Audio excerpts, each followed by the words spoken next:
A girl. When I know which one is my father, everything will fall into place. In search. Oh, hello. I knew your mother when she was a real goer, and I was a right rebel. Of a father. We lived in Paris. But that's amazing. I speak French.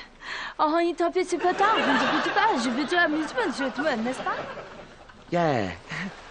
Could you be my father? What? How dare you assume I'm straight? Walking along the Seine, our last summer, I can see it all. Our last summer. Can you sing? Haven't you seen the movie? You'll find out later. Oh my God. I do drawing. Could you be my father? Meryl Streep. One word. Describe her. Beautiful. You have to use more than one word for Meryl. One word. Alive. Well, brilliant. She made it fun. She was absolutely approachable. And she was very much in the spirit of it. And I think that she's at the heart of why it works. No more ace to play. The winner takes it all. The loser standing small beside the victory. That's her destiny. The winner takes it all. Nobody's had her career as a movie actress. She's done so much phenomenal work. She's, you know, an icon to us all. I think she knows that everybody's a little bit around her. And then I met her, and it was easy. So easy to be around her. Okay, that'll be fantastic. Okay, thank you. Okay, that'll really be the hero. I think that things will never be quite the same, having worked with her, that she just comes with an ambition, not just for what she's doing, but for the whole project. When you think about how much you've got to take on board, playing the leading character, you know, learning all 8 or 9 songs, learning the choreography, it's like a masterclass.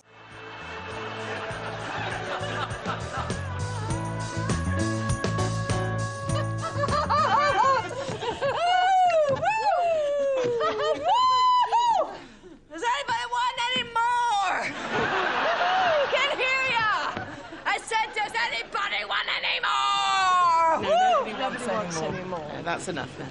That's quite enough. Thank you very much. Thank you. Good night. Please donate to Comic Relief. That was the point. Off you go, dear. Thank you. I thought we'd retired.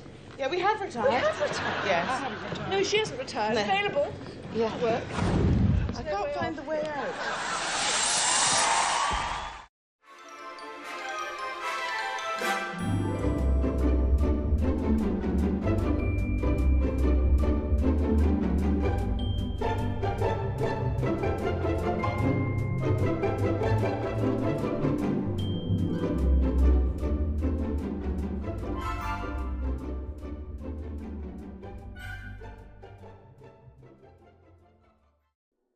You are the dancing queen, young and sweet, only 17.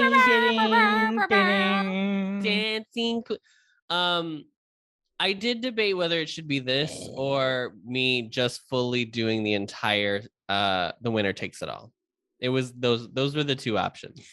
I don't want to talk. Why don't you record that on your own time and splice it into the episode so I don't have to listen to it? In a full studio situation. Like, go for it, man. I'll do, instead of like the normal thing where I do transitions between each segment, It's I'll just do different verses. lines from The Winner So by the Takes time It you've listened to the full episode, you've heard my whole version. Yeah, but we'll keep introducing them as songs in the musical, but every time it'll just be another snippet of Adam singing The Winner Takes It All again. Perfect.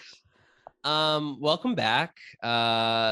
We are flying through the year. Can you believe it's May? Can you believe that Molly has a PhD?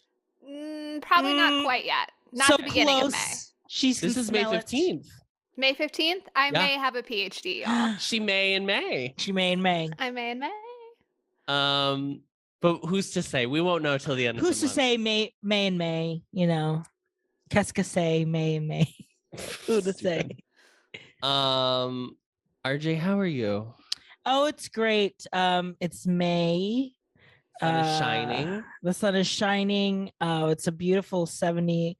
As we record this today, it's like 77 degrees here in Chicago. So Yeah, it was up to 70 in Madison even. It was amazing. It was beautiful today. we had an ice cream cone today. Yeah, we walked That's down. how nice it was. Walked down to the local creamerie. Glacerie. Oh, I do know how often you two eat Jenny's ice cream because you literally post it on Instagram every single time you do it. Every single time. We love her. And We Jenny, love her. if you're listening, Jenny, I want to make a musical about ice cream. I want to do Waitress, but it's ice cream. And it's called Scoop.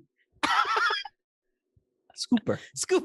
Is there a term for people who scoop ice cream, like baristas? Like barista? Yeah. I don't think so. You worked at an ice cream shop. I did, but I think that we were just called like servers or whatever. Ice cream servers. Employees. Yeah. We were called the workers. Yeah. Scooper. I do like scoopers. Scoopers. There's a dog poop connotation with it though. That's the problem. I'll workshop it. Well, when we're in workshops for the Jenny's right at musical. La Mama experimental theater. Yeah, company. absolutely. Yeah. All makes sense. Molly, this week you have the challenge to summarize the substantial plot that is Mamma Mia. Are you up to the task? I hope so. Okay, your time starts now. Bride Sophie finds her mother's diary from the summer that Sophie was conceived and decides to invite the 3 men that her mother had flings with that summer, Sam, Harry, and Bill, to her wedding so that her father can walk her down the aisle. An insane decision. Donna's friends and former bandmates Rosie and Tanya arrive to celebrate the wedding as well. The 3 men arrive and separately come to the conclusion that they are Sophie's father. Donna thinks that Sophie is feeling overwhelmed due to cold feet about the wedding, but Sophie reveals she is upset about not knowing her dad. Tanya then hooks up with a bartender. Donna and Sophie make up, and Sophie asks her mother to give her away. At the altar, Donna confesses she doesn't know who Sophie's father is and finally realizes that that's why they're there and Sophie invited them. The men then decide that they don't want to do a paternity test, but instead to just share the role of being Sophie's father. Sophie, who apparently only wanted to get married to finally have an excuse to meet her dad, postpones her wedding to travel the world with her fiancé instead. Sam proposes to and marries Donna on the spot. Bill hooks up with Rosie, Harry hooks up with a hot waiter, and we all exclaim, Mamma Mia! In Greece. Amazing. That was incredible. Very good. Very well thought out, well planned, well curated. Yes, Every small subplot was touched upon. Yeah. Great.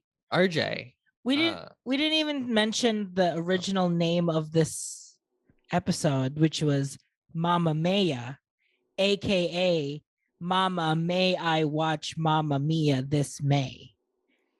Yeah, RJ came up with that one. Happy Mother's Day, by the way. Is that And why happy we're doing Mother's it, right? Day, yes. Happy Mother's Day to Nan. Happy Mother's Day to Rita. Happy Mother's Day to Joy. Who will never hear this episode. Joy will never listen to this, but she is here in spirit because she loves Mamma Mia. Yeah. We want all mothers to have a great Mother's Day, regardless of whether or not they listen to Showgays. And the greatest mother of all, Mary. Little Streep. Mary Will Streep. RJ, what is your... I feel like you've told me that your family really liked ABBA, but does that mean they liked Mamma Mia? So, yes, growing up, my family loved ABBA. ABBA. We had the ABBA Gold collection on cassette. They had multiple videos of their concerts. Like, ABBA was the soundtrack to the Silva childhood experience, I will say. Equal parts ABBA, equal parts Carpenters, equal parts Earth, Wind, and Fire. Those were like the 3 main. So we were very 70s heavy 70s. in the Rita household. Hates the Carpenters. So My mom also does not like the Carpenters. Oh, wow. It's like the one band that she can name as like actively not that one. That's the one I know I do not like. I'm curious. You know what's funny is I have this past Christmas, I really got into the Carpenters Christmas album because I was like, it's just so plain. Merry Christmas, darling. Yeah, so good. Anyway, not about this. Gone too soon. Karen Carpenter, this one's for you. So we were obsessed with ABBA. I remember when Mamma Mia came out, we had like a DVD copy of it. Like my mom loved it, but I never saw it. I was just like, I think I just like was kind of culturally aware, pop culture aware, not like Filipino culture, like pop culturally aware that it was like fine. Like it wasn't like amazing, but it was like kind of, I don't know, like it was just like the movie or the movie, like cheesy. And it wasn't until the second movie came out, Mamma Mia, Here We Go Again, that I was like, okay, I think it's finally time I watch Mamma Mia.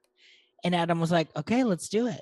So that was the first time I ever saw Mamma Mia, was right before we watched Mamma Mia, Here We Go Again. So that was like what, 2017, 2018? 2018.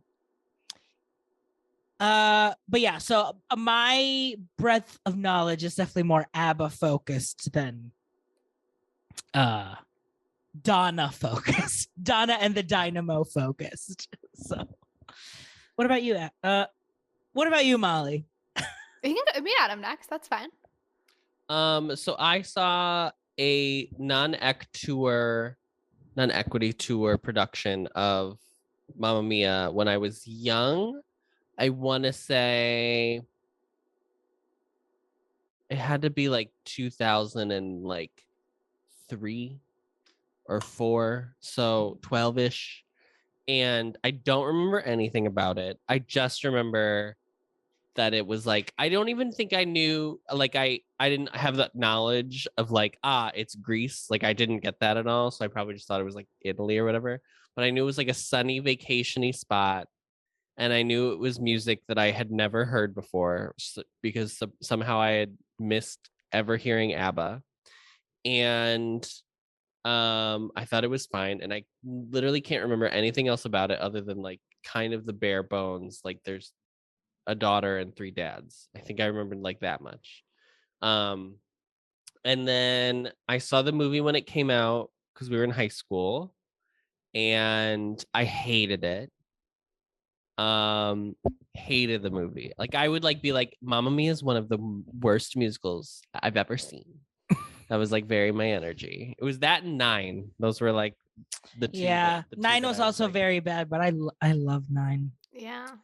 And then we watched it. We watched it again when I watched it again with RJ when it was his first time watching it when Mamma Mia, Here We Go Again came out. And I was like, this is a little better than I remember, but I still think it's got its issues. And then this time I was like, I'm all in. This is one of the best movies I've ever seen. This is serotonin. This is an antidepressant.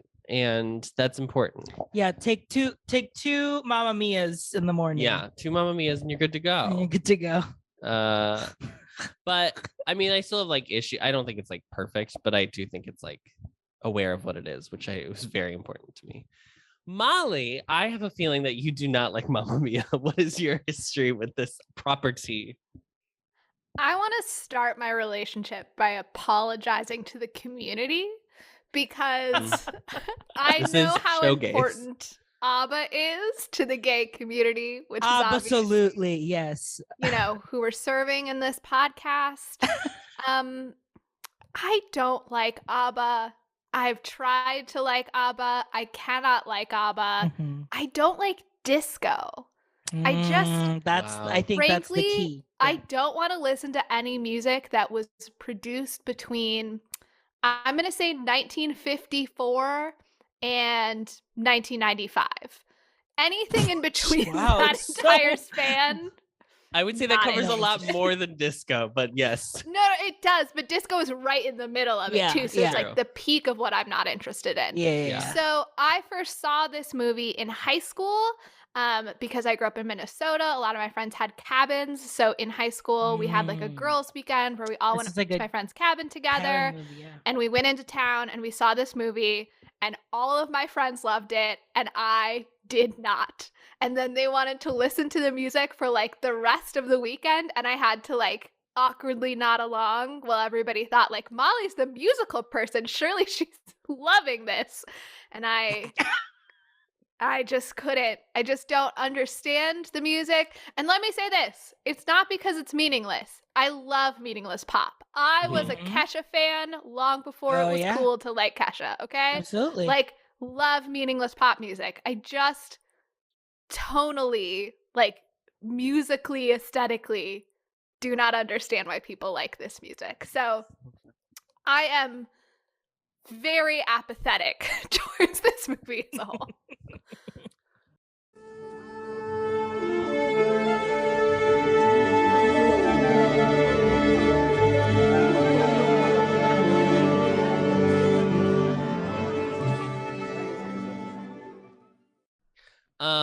Well, I guess so before we get into like the movie, we have to like talk about ABBA. Is it ABBA or ABBA? Should I say ABBA? I think it's ABBA. Is there a right answer? Because it's I'm going to say ABBA. It's their initials, so it doesn't really matter. That's true. So ABBA. ABBA. ABBA, they were formed in 1972. Its members are, here we go. Agnetha Faltskog, Bjorn Ulvaeus, Benny Andersson, got that one, and Annie Frid Lyngstad. 3 of them are Swedish, 1 of them is Norwegian. I did not bother looking up which one was Norwegian, but they're all Scandinavian. And 2 of them were married. They were each married to each other. That's not the right way to say that. Agnetha and Bjorn were married, and Benny and Annie Frid were married. Okay. So they formed in 72, but they won Eurovision in 74 with Waterloo. Waterloo. Okay, that's Waterloo. So then they like rode the wave until 82, and they had like hit after hit after hit. They were like biggest hit in Australia. It was like their biggest place that they were a smash success or whatever, but they were pretty consistently like on the top of the charts, not number 1, but like in the top 10 on all the like English speaking markets the whole time. They broke up in 82. Their marriage is dissolved. It's actually very sad. Toward the end of their like time together, because they were having all these problems with their relationships, their lyrics started to become more like frustrated and serious and all that stuff. They broke up in 82. 92 was ABBA Gold when they had their compilation, which was like a huge resurgence because it like was one of the highest selling compilation CDs like ever made or whatever. And then in 99, Mamma Mia opens in the West End.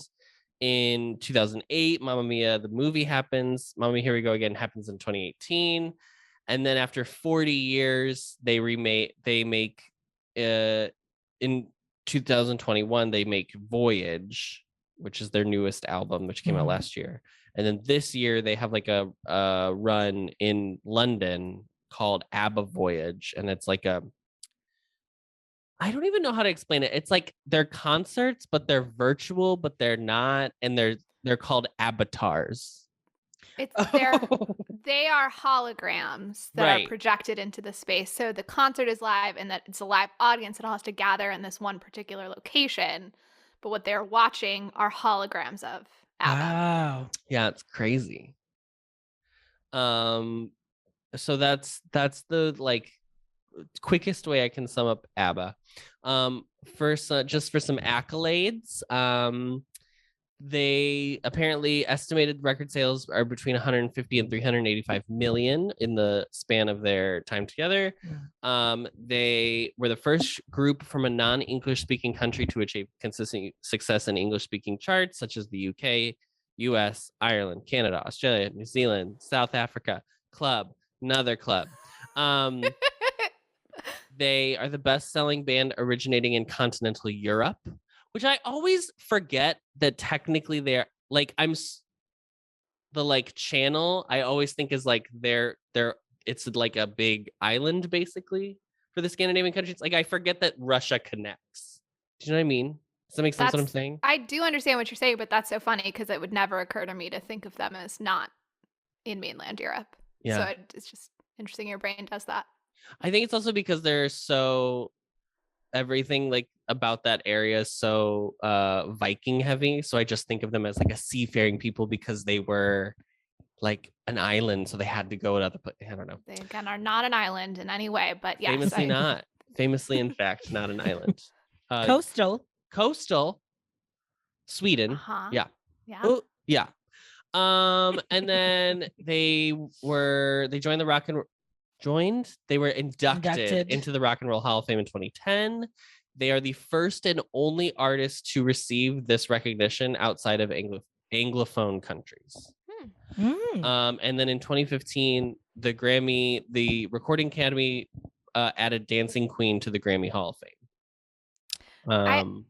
I did some research on ABBA because shockingly I couldn't find any academic articles referring to either ABBA or the musical Mamma Mia. No one's decided their scholarly interest in the topic. That's actually surprising because I feel like there's a bit with like a feminist lens that you could like view this movie, and also like just like the allusions to like Greek theater that you could like obviously at least draw like academic parallels to. Yeah, I was also surprised. I found some like journalism about its prominence in the gay scene, but not like any academic work. And I feel like that could be good. Just so if more, like, anybody's looking for a PhD topic, maybe look into it. So just adding though onto the museum thing, also in 2008, because of the resurgence due to this movie coming out, ABBA finally agreed to open their own museum in Stockholm. Like there was people who were asking them to open a museum and they had resisted, but it was like the resurgence in 2008 that made them say like, okay, fine, yeah, we'll do this. So now there's a museum for them in Stockholm as well. I would visit that. That'll be fun. I also learned 2 fun facts about ABBA while I was reading about them today. So they're known for like those costumes. They're like Luke's, absolute turning Luke's in the 70s. And apparently they were so crazy because the Swedish like tax law, in order to do a tax write-off on like apparel for like work or whatever, is it has to be like you can only do it for this one specific thing. So like in order to prove that they were never going to wear this in real life, that's why they were so crazy. Yeah, which I thought was like funny, because I think a lot of Americans would think like, oh, Europe, that's what Europeans do, like those crazy Europeans, and that was not happening. The article I read about it said, I don't know if this is the wording in the law, but it says the tax deduction only applies if it's too outlandish to be worn in the street, which I love as a metric. That's great. And then the other thing I found out was ABBA, so they were like adults when they like became famous. Like it wasn't like they were like 18 and they were like LOL whatever. Like they were already like in their mid to late 20s by the time they like got popular. So they like had families and stuff. So they didn't do a lot of concerts, and I think Anderson said that they probably only did 100 concerts in the entire 10 years they were like a band. And which isn't that many, especially now when you think about how artists like only make money from they'll tour. Concerts. But they didn't do a bunch of stuff, and then they didn't really like flying. And one of the members, I don't remember who it was like very a very scared flyer and had kids at home and didn't want to leave them for a ton of time. So their manager was like, well, we should just film you guys, so at least we can like get you out in other markets, because it's easy, like with people having televisions, like we can easily like just film you like singing and throw it out there. So like they are referred to as one of the first like music video, like their stuff is like one of the earliest forms of like music videos, which is like crazy. Because they also do all the effects where it's like a face on a face with a like swipes and like fades in and out. It's Mamma great. Mia. Yeah. Profile. I will say I appreciate all of these impacts that they've had on the the musical realm, and every time I read an article about like all the artists who were influenced by them, I tend to like all it's like Lil Nas X and like Kylie Minogue and whatever. Yes. So like I really appreciate their outlandishness, even though like when I read that thing about their costumes, then I went and looked up some of their music videos, and I will say like by today's standards, it's not exactly, oh God, what are you wearing in this music video? I mean, Right. because music videos you associate with people wearing stuff that you would never wear in your regular life, right? So yeah, I feel like I love the aesthetics and the idea of it, but it's kind of actually the same. I'm going to really piss off the community here. It's kind of the same way that I feel about Lady Gaga. We're like, Jesus, all in the same episode. all in one episode. Thank God this isn't coming out in June. Good Lord. I'm like Bowen Yang in that SNL skit where he tweets out the "It Gets Better" skit, where he tweets out something about Kylie Rae Jepsen's music being just okay and needs to move cities because he gets bullied so hard by other gays. Anyway, what was I saying? Oh, the way that I feel about Lady Gaga is like I really appreciate her as like a dramatic presence in the world, but I do not like her music. Like I almost never do I hear one of her songs that I'm like, yeah, that absolutely. I just kind of like her vibe more than I actually like the stuff she makes. Yeah. I mean, that is very interesting. I've always thought about that, just like pop music in general. Like it really is just people's personal tastes, because like, yeah, like I can appreciate like what a specific like person is doing, and like in theory I would be into it, but like sometimes it just doesn't. Like I'm not a Taylor Swift person. Like that music just does not connect with me at all, even though I know she's a great songwriter. Like I know her impact, but just nothing clicks. So I kind of I understand like where you come from about. But even like when you compared it to like Kesha, it's like, yeah, I also love Kesha, but like you would think that like that kind of like I can appreciate Kesha music could translate into like a Gaga or an ABBA, but sometimes it just doesn't, you know? Yeah. I would love to tell even more, since I've fully offended the community now, to talk a little bit more about how it was. I'm ready to air my grievances. No, I want to talk about its impact in the gay community during the AIDS crisis. Absolutely. To backpedal a little redeem bit. yourself. To redeem myself. I know the her story, okay? So anyway, so ABBA was like never cool. I also read about how in Sweden it was also like they weren't very cool because Sweden's very egalitarian and they were very commercial. So Swedes were like, this is not our gig. We're not into it. Yeah. Interesting. But so they were like popular but uncool for a long time. And then they kind of lost the popular part even when like disco died. So in the 80s, that was when the gay clubs like took ABBA. And I was even reading stuff about how even in the 70s, the gay clubs weren't really into ABBA, but it was like after they weren't cool anymore, then there were some DJs who like took their stuff and started remixing it. And it became this like really central part of the scene. And the article I read talked about how, which was written by Walters, I didn't write down his first name, I'm pretty sure it was a guy. They wrote about how if you look at ABBA's music, there's like always something a little bit contradictory about it and a little bit like dancing through pain, kind of a Sia situation, but a lot more fun. But fun, and so, exactly. And so at that time where like a lot of the activism was around like, we're going to keep dancing and appreciating life, even as like death is very present for our community, that it like really spoke to that period. Very Jamie. He also talked about how the gender equity of the group is very appealing for the gays. That in the quote was, being strong women and sensitive men who love and respect each other is central to the group's alchemy, as well as to its enduring LGBTQ appeal. This is who we are too, and how we want the world to be. And I thought that was really sweet and beautiful. We love that. It also talked about how it's like, I think Mamma Mia is the song that's at the end of Priscilla, Queen of the Desert. There's like an ABBA song is like the end of that. It's big in Muriel's Wedding, which I noted as like maybe another future Showgays movie. I don't know if it's like all a musical, but I know there's like an ABBA musical number. So it could be, I don't know, could be a Patreon episode or something. So that there was this resurgence. So this is around like the late 80s, early 90s, where the way that ABBA had like maintained in these like marginalized queer communities then got like re-highlighted in these movies, and then they kind of like got a little bit more of a mainstream renaissance at that time as well, but it was the gays who kept them alive in the meantime. Yeah. I think now that transitions actually really well into the musical, because the musical opens in 99 in the West End, and then it opens on Broadway in 2001. So I have a theory.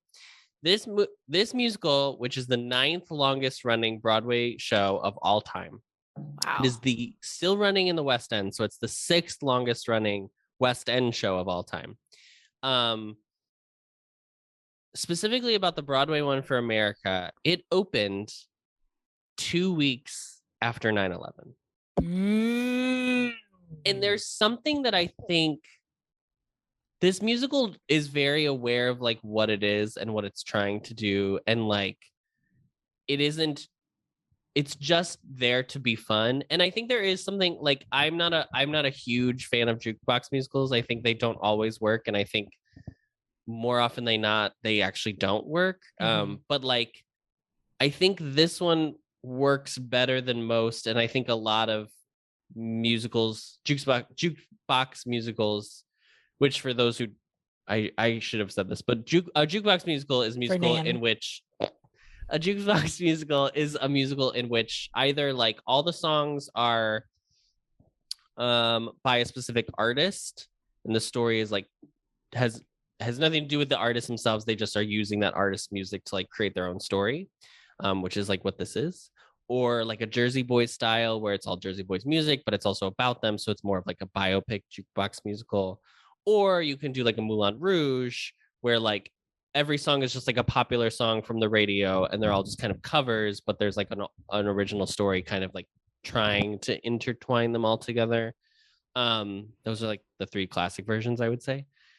Yeah, it's actually kind of funny now that you lay it out that way, how liberally we apply that term. It feels like we should have more specific terms for those 3 things, but jukeboxes applied to all 3. But I think this one works really well for a lot of reasons, because I think it's just like fun and is light and like maintains that pretty much throughout the whole thing. So you don't have to like, there's no like fake like, oh, let's be sad. There's no like big heavy drama moment, even though there is like a dramatic number. There's no like big cloud hanging over the atmosphere of the show. Like you never feel like these characters. It's a comedy. Like it's such a comedy. But I think also it being the show that opened right after 9/11 helped like buoy like how everyone felt, and it's such a nostalgia piece for people who are like who like lived through the disco era and like remember like the height of ABBA and stuff like that. So I think that kind of like helped propel it along for a while. That's just my theory. I'm nobody. That'll be your PhD. It's my PhD. Anyway, so the music and lyrics are by Benny Andersson and Bjorn Ulvaeus. I don't know if you know this, but they wrote Chess, which is another musical that has never been made into a movie, but I did not know that. And I was like, oh, whoa. So that's what they like did after they like broke up or whatever. And I've never seen Chess, but it's not like Good Times poppy throughout, no, it's right? like serious, almost like Jekyll and Hyde in vibe, where it's like very epic music because it's like discussing it's like Cold War. It's closer to like I don't want to say a rock opera, because that's kind of, but it's kind of that vibe. But it is like way more dramatic than this for sure. The book is by Katherine Johnson, who got into a little bit of hot water. There's a movie from 1968 called Buonasera, Mrs. Campbell. It is a movie about an Italian woman who has a daughter, and she had sexual intercourse. I know. Sexual congress, sexual relations with that 3 woman, gentlemen. Yeah. 3 out of wedlock. 3 like GIs during the American occupation of Italy, and they all come back, and the plot of the thing is like to try to figure out who the father is. And so some critics of the original musical were like, I think you stole this. Now, in Katherine Johnson's defense, I feel like that is very specific. And I'm not trying to say that that's not specific, and maybe she did pull it and I don't know. But I also feel like the idea of like finding out who your parents are and there being 3, like I think a lot of these are just like tropes that it's just like insert trope here. It feels a little honestly. like saying like Shakespeare stole Romeo and Juliet because like people have done star-crossed lovers before. Like Yeah. when it's that abstract of a story, you can't really steal it. Right. Their one thing though was like apparently they were like they moved it to Greece because if it was set in Italy, Mamma Mia would make sense, but then it would be too close to Buonasera, Mrs. Campbell. And I was like, well, because Mamma Mia is not a Greek phrase. I don't know. But I mean, the song already existed. To be fair, It feels like they must have known that Buonasera existed and chosen not to set it in Italy for some reason. That's the like sus part of it. Mm-hmm. But I don't feel like that means that they necessarily watched that movie and were like, let's steal that plot. But like they knew to avoid it. Yeah. But also like, again, but like so much of it is just ABBA music. So to be like, you didn't make that up when ABBA was the ones doing the composing. You know what I mean? Like, what are you talking about? Yeah. So Phyllida Lloyd, who directed the movie, also directed the musical. Both in the West End and the Broadway production, obviously. Oh, wow. So I think this is the first time in Showgays history where like the same director has done the stage adaptation and the film adaptation. Where it applies.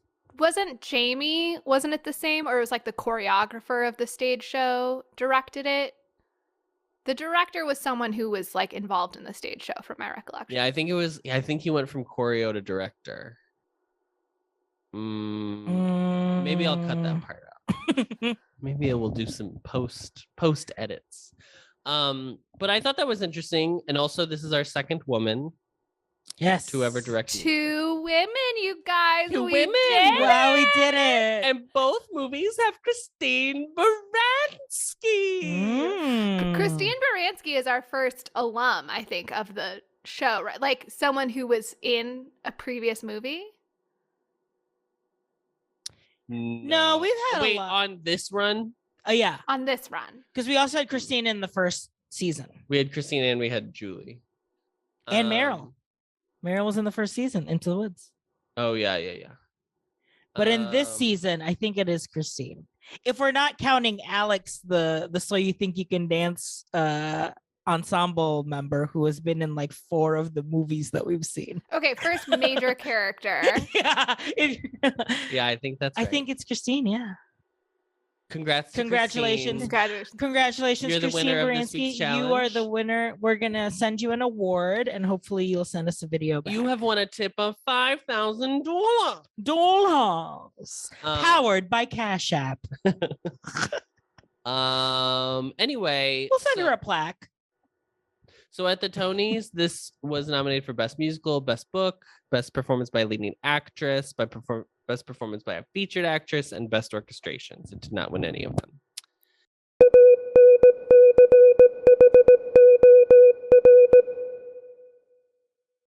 So the movie, as I said, is directed by Phyllida Lloyd. I love the name Phyllida. It seems like a disease or an infliction. And the affliction is fun. Oh yeah, affliction, not infliction. Infliction, I don't believe is a word. I don't think it is, but I'd love to know what it means. Inflict me some knowledge about this movie, Adam. The screenplay is also with Katherine Johnson, who did the book for the musical. It is produced by Judy Kramer and Gary Goatsman. It stars Meryl Streep as Donna, Pierce Brosnan as Sam, Colin Firth as Harry, Stellan Skarsgård as Bill, Julie Walters is Rosie, Dominic Cooper is Sky, Amanda Seyfried is Sophie, and Christine Baranski is Tanya. The cinematography is by Harris Zambarloukos, which is a Greek name. It is edited by Leslie Walker. The music is by Benny and Bjorn. The production companies are Relativity Media, Little Star Productions, Playtone Polar Music. It was distributed by Universal, which I think makes Universal our most watched distributor in this revival of Showgaze as well. It was. We'll send Universal a plaque as well. It opened, I'm going to say specifically for America, it opened on July 18th, 2008. Its running time is 109 minutes. Its budget was $52 million, and it made $611.3 million. It is the fifth highest grossing film of 2008. Wow. Do you know how much of that was US box office versus international? I didn't look at that, no. I'm just curious because it's so music heavy, if part of its success is that it was probably easy to export to other countries. Sure. Yeah. I mean, let me look real quick. Hold on. Box. Hold, please, while we data verify. Dun, dun, dun, dun. Domestic. Okay. Domestic is 144.1 million, and international was 467. Wow. So, but I don't know what the normal ratio is. Yeah. So that doesn't actually help. But congrats to the world. Congrats to Miss Mama. Congrats to Mama. So the other movies that top 5 the opening weekend for the United States domestic box office. Number 5 was Hellboy 2, The Golden Army. Number 4 was Journey to the Center of the Earth, a movie. Movies I just don't recall happening. Yeah, I don't remember them redoing Journey to the Center of the Earth. I think it was wasn't the Hunger Games boy in that? The little one? Peter? Pettifer. What is his name? Peter. Josh? Sounds correct. Hutchinson. Very good. We got there together. Number 3 was Hancock, which I remember this one. That's the Will Smith, superhero movie. Mm-hmm. Number 2 was Mamma Mia. That was its highest point in its box office, was number 2. And The Dark Knight was number 1. Crazy to think the same time as The Dark Knight. Yeah. I'm Batman. Truly, what a weekend to see those two together. Yeah. Well, girls' night, boys' night. Yeah. Obviously. Dads see Dark Knight. Or Hellboy. Or Journey to the Center of the Earth. Or Hancock. And only women see Mamma Mia. Only women and closeted sons see Mamma Mia. Yeah. For the awards consideration for the film, this movie was nominated at the Golden Globes for Best Motion Picture, Musical, or Comedy, and this was Meryl Streep's run at the Golden Globes, where it was guaranteed every year she was nominated for she something. had the Golden Globe. She was nominated for Best Actress. Okay. I think this was 1 year or 2 years after Devil Wears Prada, which re-kickstarted that whole Oh, I think this was 2 years after Devil Wears Prada, because I think it was Devil Wears Prada, It's Complicated, then this, and then some other stuff later. Anyway. Yeah, so she did Devil Wears Prada and then a bunch of stuff that wasn't worth anything, basically, is what happened. We let her ride Devil Wears Prada for a long time. Yeah, until she was like, I'm ready to be an actress again, capital A, and did Iron Lady. Julie and Julia, that was also in this time. I think 2009 is Julie and Julia. Yeah. And then at the Golden Raspberry Awards, Worst Supporting Actor went to Pierce Brosnan. Oh, probably because of the singing, I'm guessing. I have a compilation of things people said about his singing. Oh no! I mean, the singing was very bad, but it's not like the acting was good in compare. You know what I mean? Like it was less noticeably bad, but it's not as if people aren't appreciating the amazing performance he turned in apart from the singing. Also, it's not like, because you could compare it to the Russell Crowe at Les Mis, but at least it's like he's performing a very high stakes role. I don't know. I just watched YouTube just recommended to me the rehearsal of the Les Mis cast for the Academy Awards.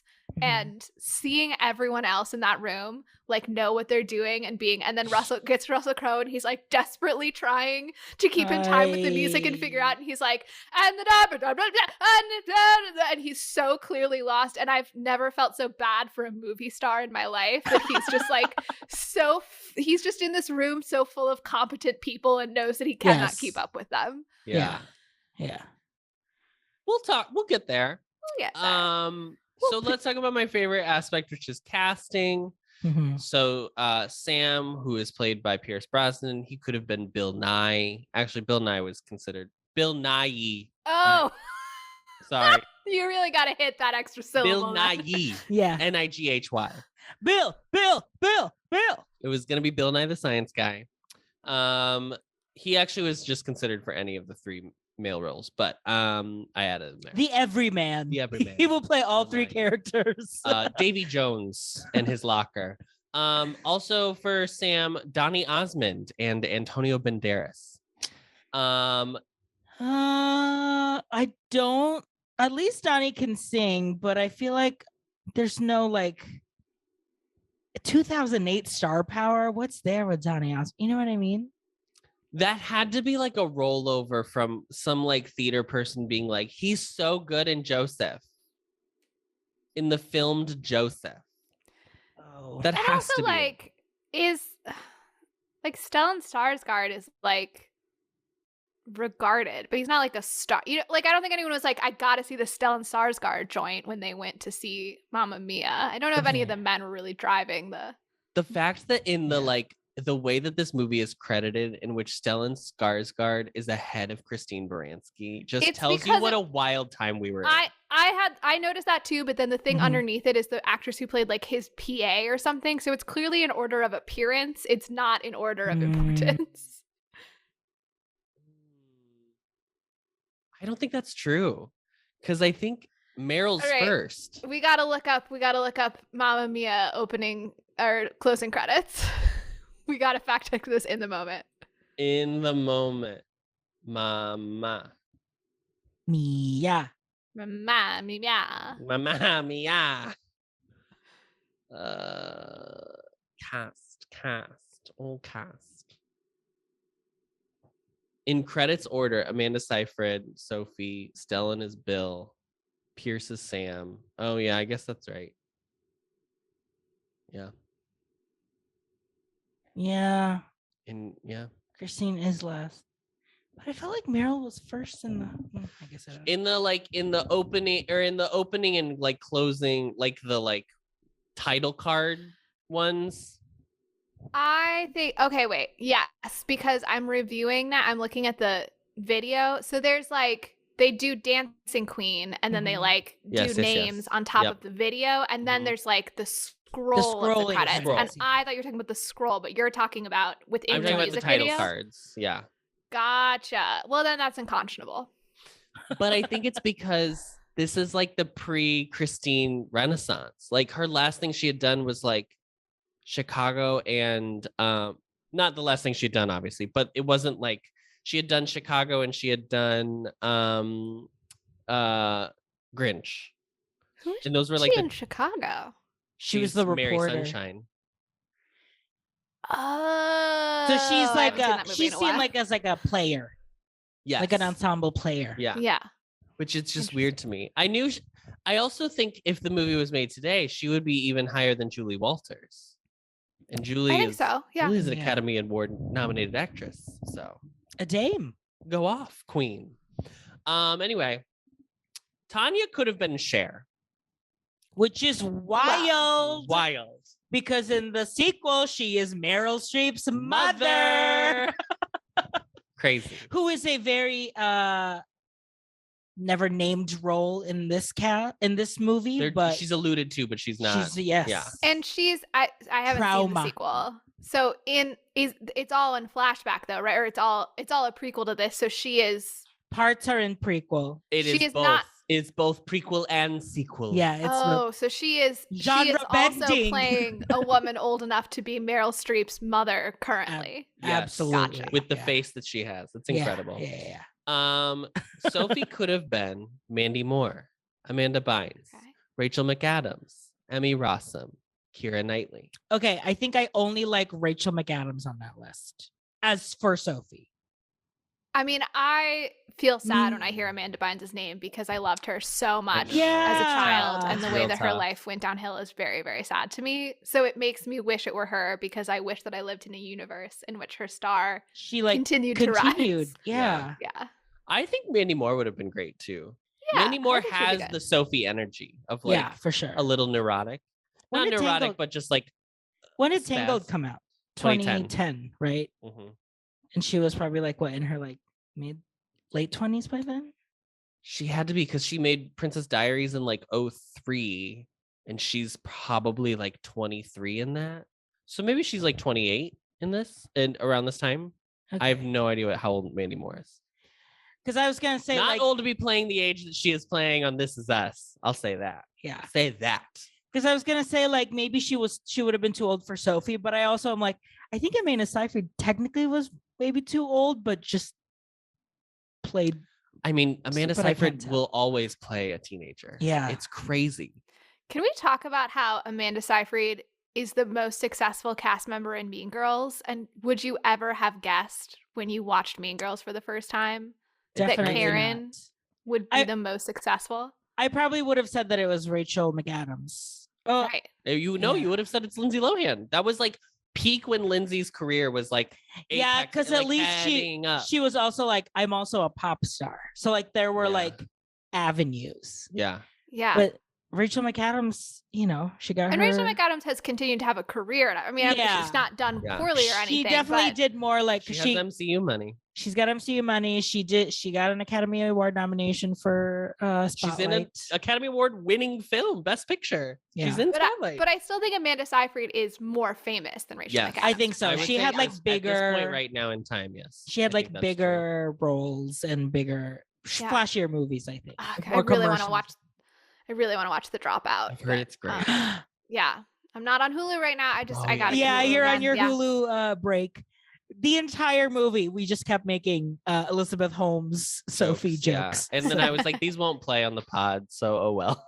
But people will love it. I mean, at this point, The Dropout is finished. I don't know. People are listening to this On May 15th, has to be because it's only a limited run.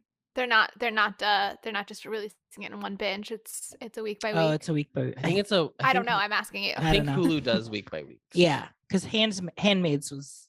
They mostly do week by week. But we kept. What a fascinating conversation that none of our listeners care about. You never know. Donna could have been Olivia Newton-John, Michelle Pfeiffer, Nicole Kidman. Okay, definitely Michelle Pfeiffer would be a. Wow, first of all, Grease and Grease 2 Sandy. That's crazy. Yeah. But Olivia Newton-John, I Yeah. mean, oh my God. She already can like sing like a European pop star. You know what I mean? Like she already she already has the ABBA voice. I would like ABBA right now if Olivia Newton-John had been in this movie. I would be a supporting person. I would be supporting the community and the disco movement right She now. is truly the only person who I think could teach me how to love disco. Well, we'll have to watch Xanadu. You should listen to her music. She had disco music, girl. Yeah, but I want her to like be in a movie about it. You know what I mean? But is Xanadu that should be on the list? That should be on the list. It has to be because it was one of the best selling.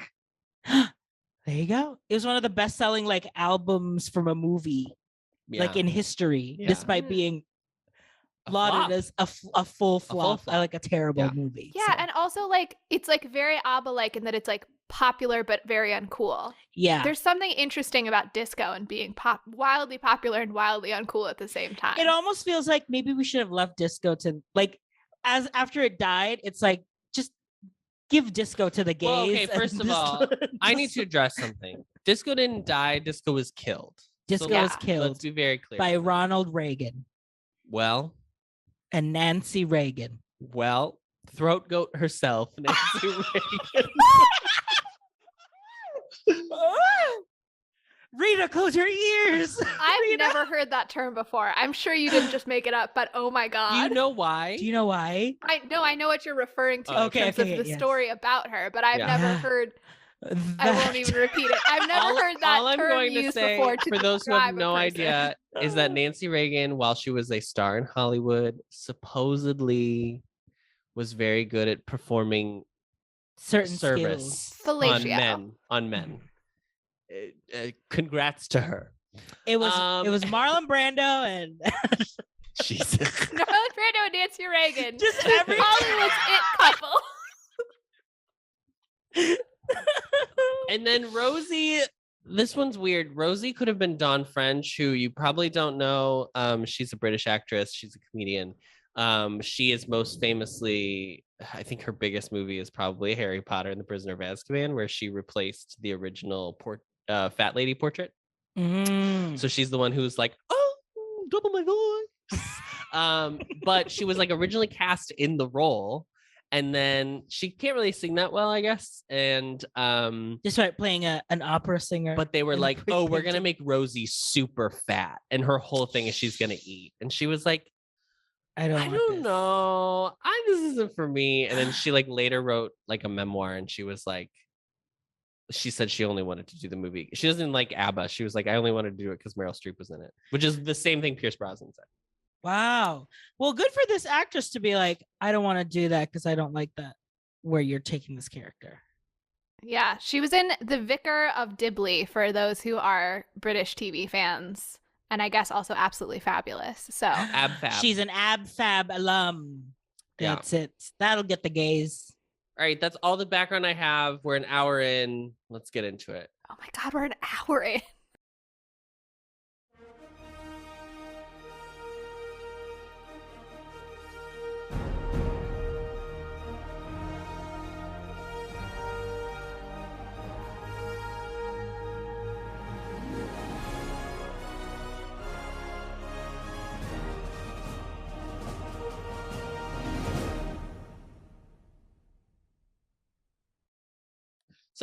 So Mamma Mia is a movie that I don't think is like a great movie, but it is a movie in which I have a lot of fun while watching it. And I think that's, no one gets mad that a Fast and the Furious movie is not Macbeth, even though it is.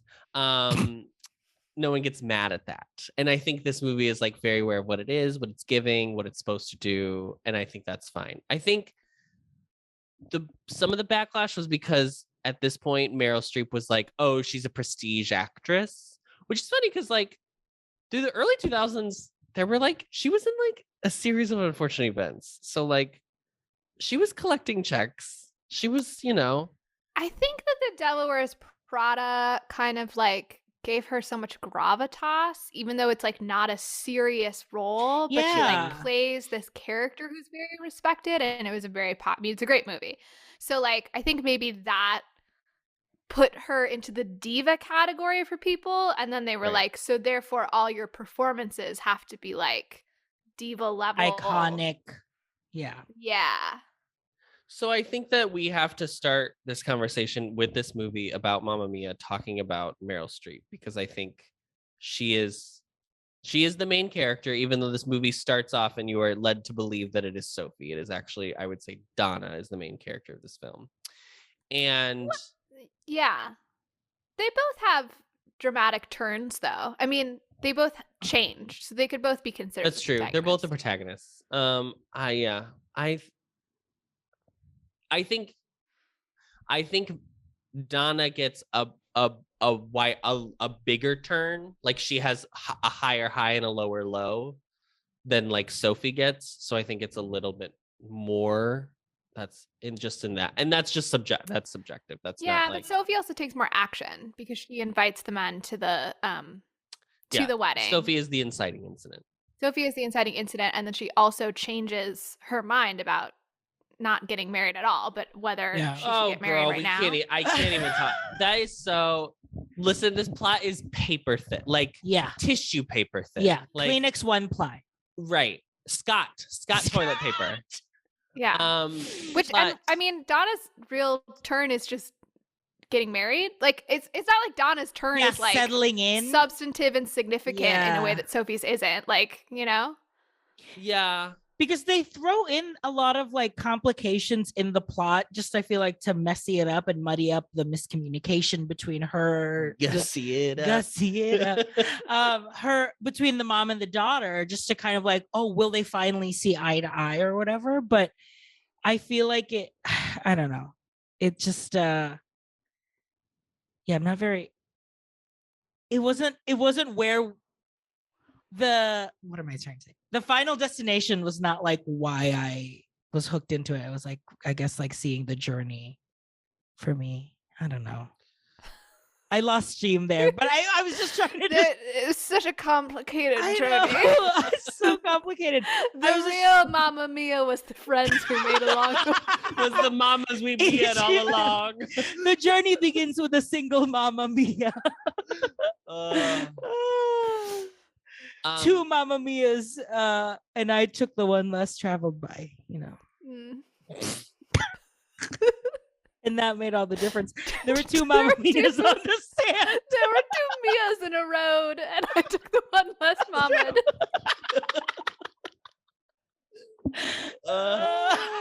Stupid. It's absolute garbage. This movie's such garbage. Oh, he's crying. Well, he's been on Zoom already for tapped out. 6.5 I want hours. to tell listeners that I watched this movie, and for the first like 20 minutes, I tried to take notes, and then I just gave up and wrote in the Google Doc. I cannot bring myself to have opinions about this movie, so I'm just gonna react to whatever you do say. Great. Because I just can't. It's not a bad movie.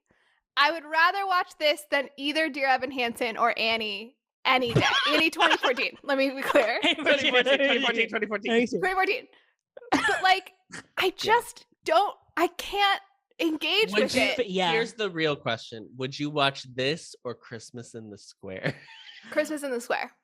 Christmas in the Square, absolutely. Because you're only obligated to watch it once a year, you know, in the season. So. And the camp of Christmas in the Square is more fun because it's so wild. The plot is so an angel runs a child off the road to teach Christine Baranski a lesson in Christmas on the Square. And in this, Colin Firth is gay. That is the wildest thing that goes on than this one. It's just like I wish they made bigger choices about what was happening because it's just so middle of the road. It's so incredibly mediocre. It is so middle. It's so frustrating that we are not watching Mamma Mia. Here we go again next week, and I understand why. And I'm not. Do you want to just change it? Okay. No, I don't think we should because I think there's just been a lot of. This would be like our next thing in a row where we're like watching the same thing. Yeah, again. that's true. It's a mess. Yeah. But there are things that I think this movie does not nail. And I want the listeners to know that Adam is using his hand to point very assertively right now. And he has a point to make. I say this, Amara. There are things about this movie that I don't think are like, I think the structure's a little weird and wonky. One of my biggest problems with Mamma Mia, and this is like both this and the like musical, is the order of the songs. This piece blows its load so early on like the biggest ABBA songs. Mamma Mia and Dancing Queen are in the first 20 minutes of the movie. Yeah. And then you just have to like, and I don't want to say suffer through other ABBA songs, but like B-side ABBA songs finish out the rest of the movie. And Mamma Mia, Here We Go Again, when we finally get to it, maybe next Mamma Mia.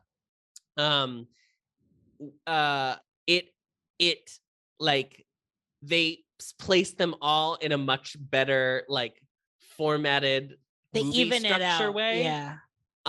So that's one of my critiques. And then also just like the plot for Mamma Mia 2 is solider, but also more. It's more. It's just more. It's bigger. It's more of it. It's more Mama, more Mia. Yeah.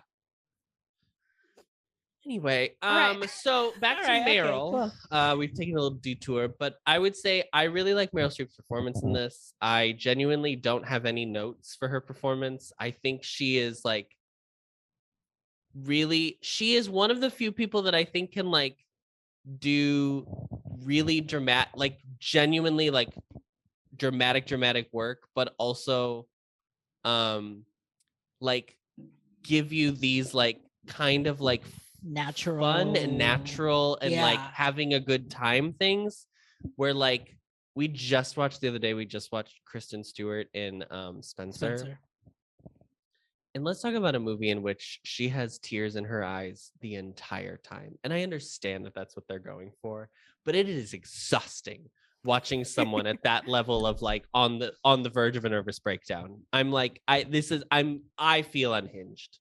And it was nice just like seeing, I think everybody in this movie who made it has so much fun making it that like comes through really well. The scenes when she has with Christine Baranski and Julie Walters are just like, they seem like they're actually genuinely old friends.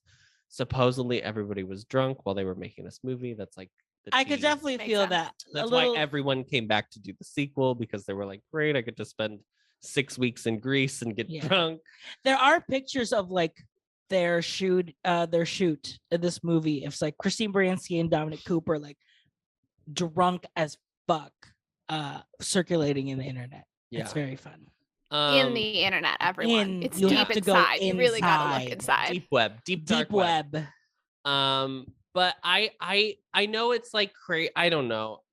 I don't. Molly made a face when I said I had no notes for Meryl Streep's performance. Well, does that include Winner Takes It All, or am I getting too far ahead of ourselves here? Okay, so No, we can talk about it. So Winner Takes It All is Meryl's 11 o'clock number. And the height of the dramatic tension. I think this is a good time to play, if you are to say like the 3 biggest versions of the song The Winner Takes It All, it would be obviously the original, the ABBA version, and then the broad or the West End production, their like soundtrack or their cast recording, and then this movie's cast recording. So I'm gonna start with Meryl so that we know what's going on. So this is Meryl. I don't want to talk about things we've gone through, though it's hurting me. Now it's history. I've played all my cards, and that's what you've done too. Nothing more to say, no more ace to play. The winner takes it all, the loser standing small beside the victory. That's her destiny. I was in your arms, thinking I belonged there. I figured it made sense. This one is this is Agatha. What is her name? Agnetha. Come on, Agnetha. This is Agnetha, who is like the main vocalist, and she has this like solo. And she's great. Here's her. I figured it made sense, building me a fence, building me a home, thinking I'd be strong there, but I was a fool, laying by the rules. The gods make wrong with eyes, their minds as cold as ice, and someone way down here loses someone dear. The winner takes it all, the loser has to fall.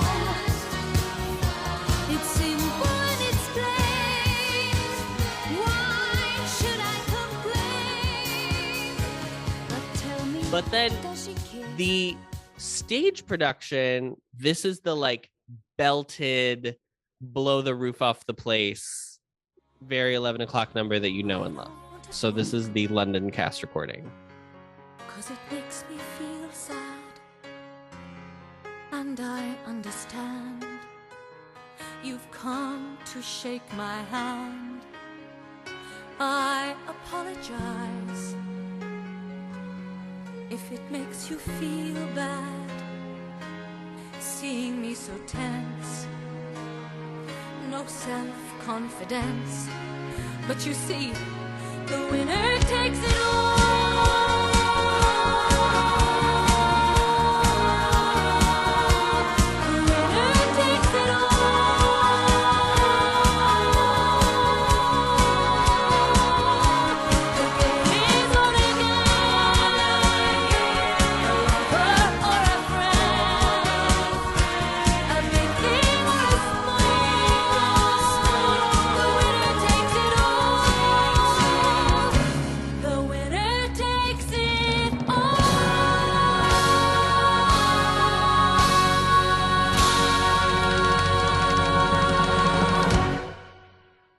And I think Meryl does a good job. I think she's like very good at getting across like the feeling and the emotion of the song. Cause like I remember playing this after like my breakup in high school and being like, she gets that.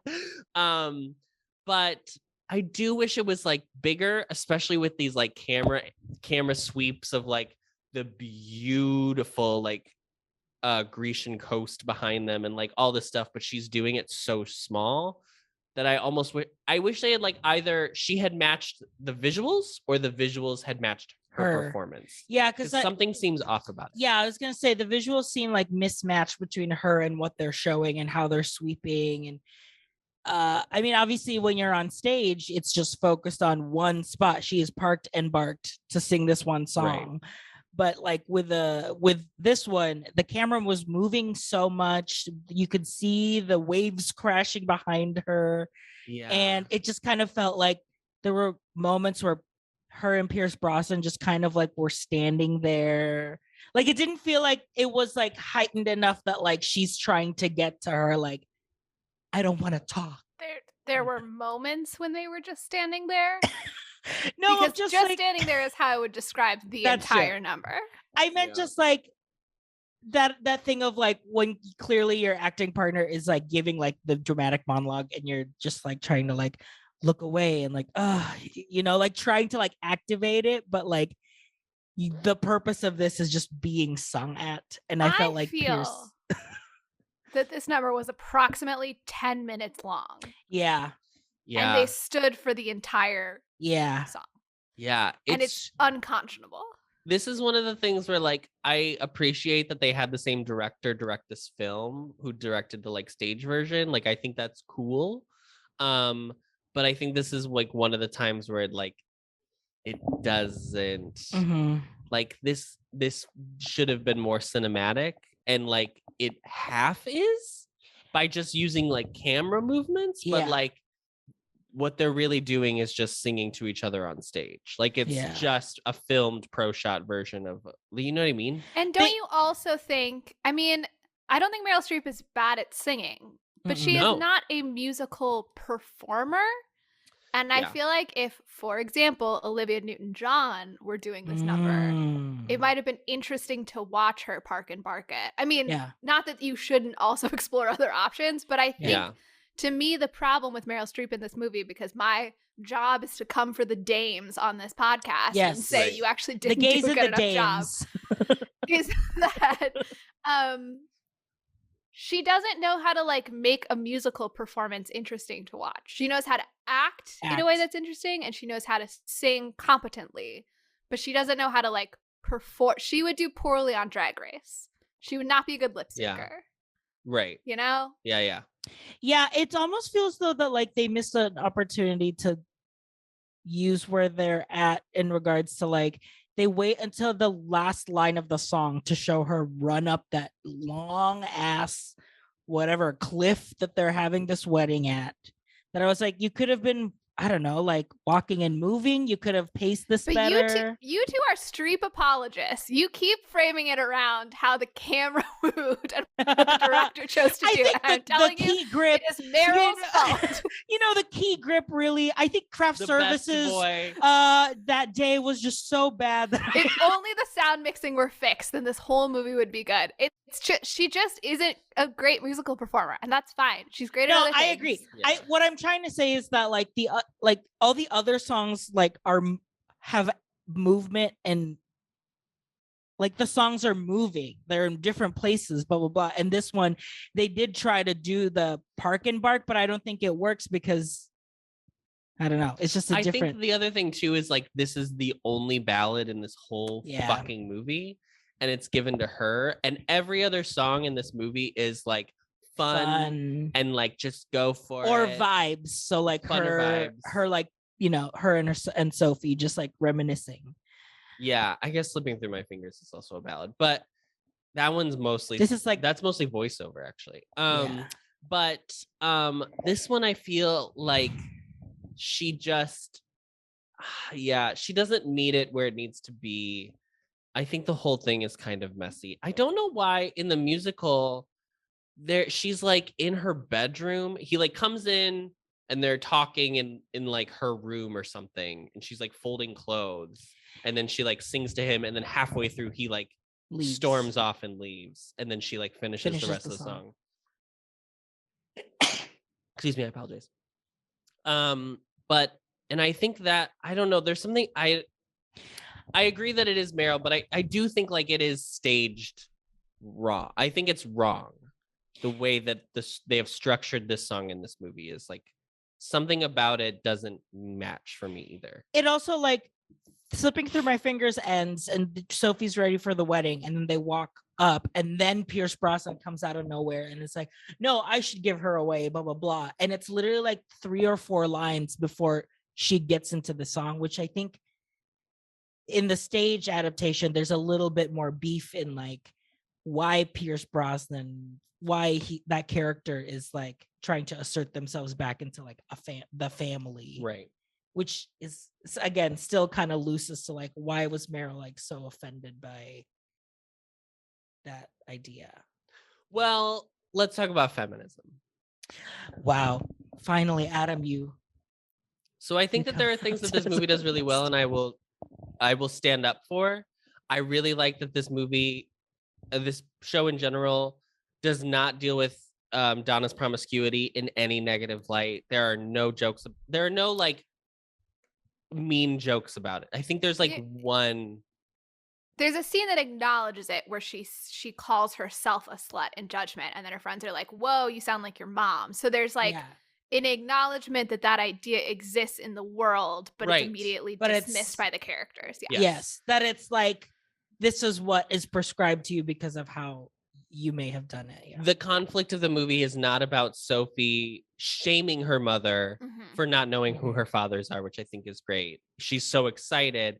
And the best part, in my opinion, is that you never find out who the father is. Like there is not a conclusion to that plot line. There's no mystery solved at the end of the day. I mean, I will say Sophie is upset that she doesn't know her father. That's clearly her motivation. And so she's...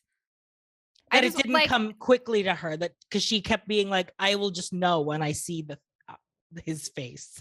No, I don't mean that. I mean, she literally yells at her mom like it sucks to grow up without a father. So like she's mad at her mother for not letting her know who her father is and not having the experience of growing up with a father. But it's true that it's never turned into like, if you were less promiscuous then I would know. It feels like it's more about Donna being too independent to pursue the answer and find out who Sophie's father is so that Sophie could know him. Yeah. It's not about like, how could you be in a situation where there's 3 possibilities as to the answer to this question is not like what's upsetting, but it is a little like nuclear family endorsing, you know what I mean? Of like the idea of like, I am missing something because I don't know my father. Yeah. So that's where I think like the second wave feminism comes in a bit. just in like, and I feel weird talking about this as a guy, but No, I'm going please to talk tell me about all it about anyway.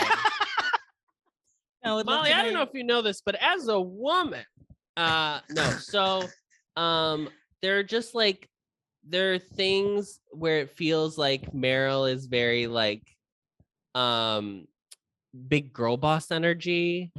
And that's kind of like owns her own business, you know, runs the local economy of the town. Well, I don't know. There's something about it. I don't even know if I'm like well versed enough in like the waves of feminism to like put my finger on Yeah, it. I mean, So maybe girl I boss shouldn't. and second wave are definitely not in the same category, but express your thought and then maybe we can label it afterwards. Well, now I'm gonna erase the whole segment. Now we won't talk about feminism because a woman corrected me. Well, I don't want to say anything wrong. I don't want to say anything. If you want us to talk about feminism, you have to be nicer about it, okay? As a man, I'm trying. Can't you see that? I just want to not be canceled for one episode of this fucking That podcast. can't happen. You I can't told a bunch happen. of gay people that I don't like Lady Gaga, Adam. Neither of us is getting out of this alive. I don't know. I don't know. There just is something about it that feels second wavy to me. That's it. Define second wavy so we can parse this. So first wave was the like suffragist movement, the like votes for women, Glynis Johns and Mary Poppins. And then second wave is the burning bras. That's like the image of.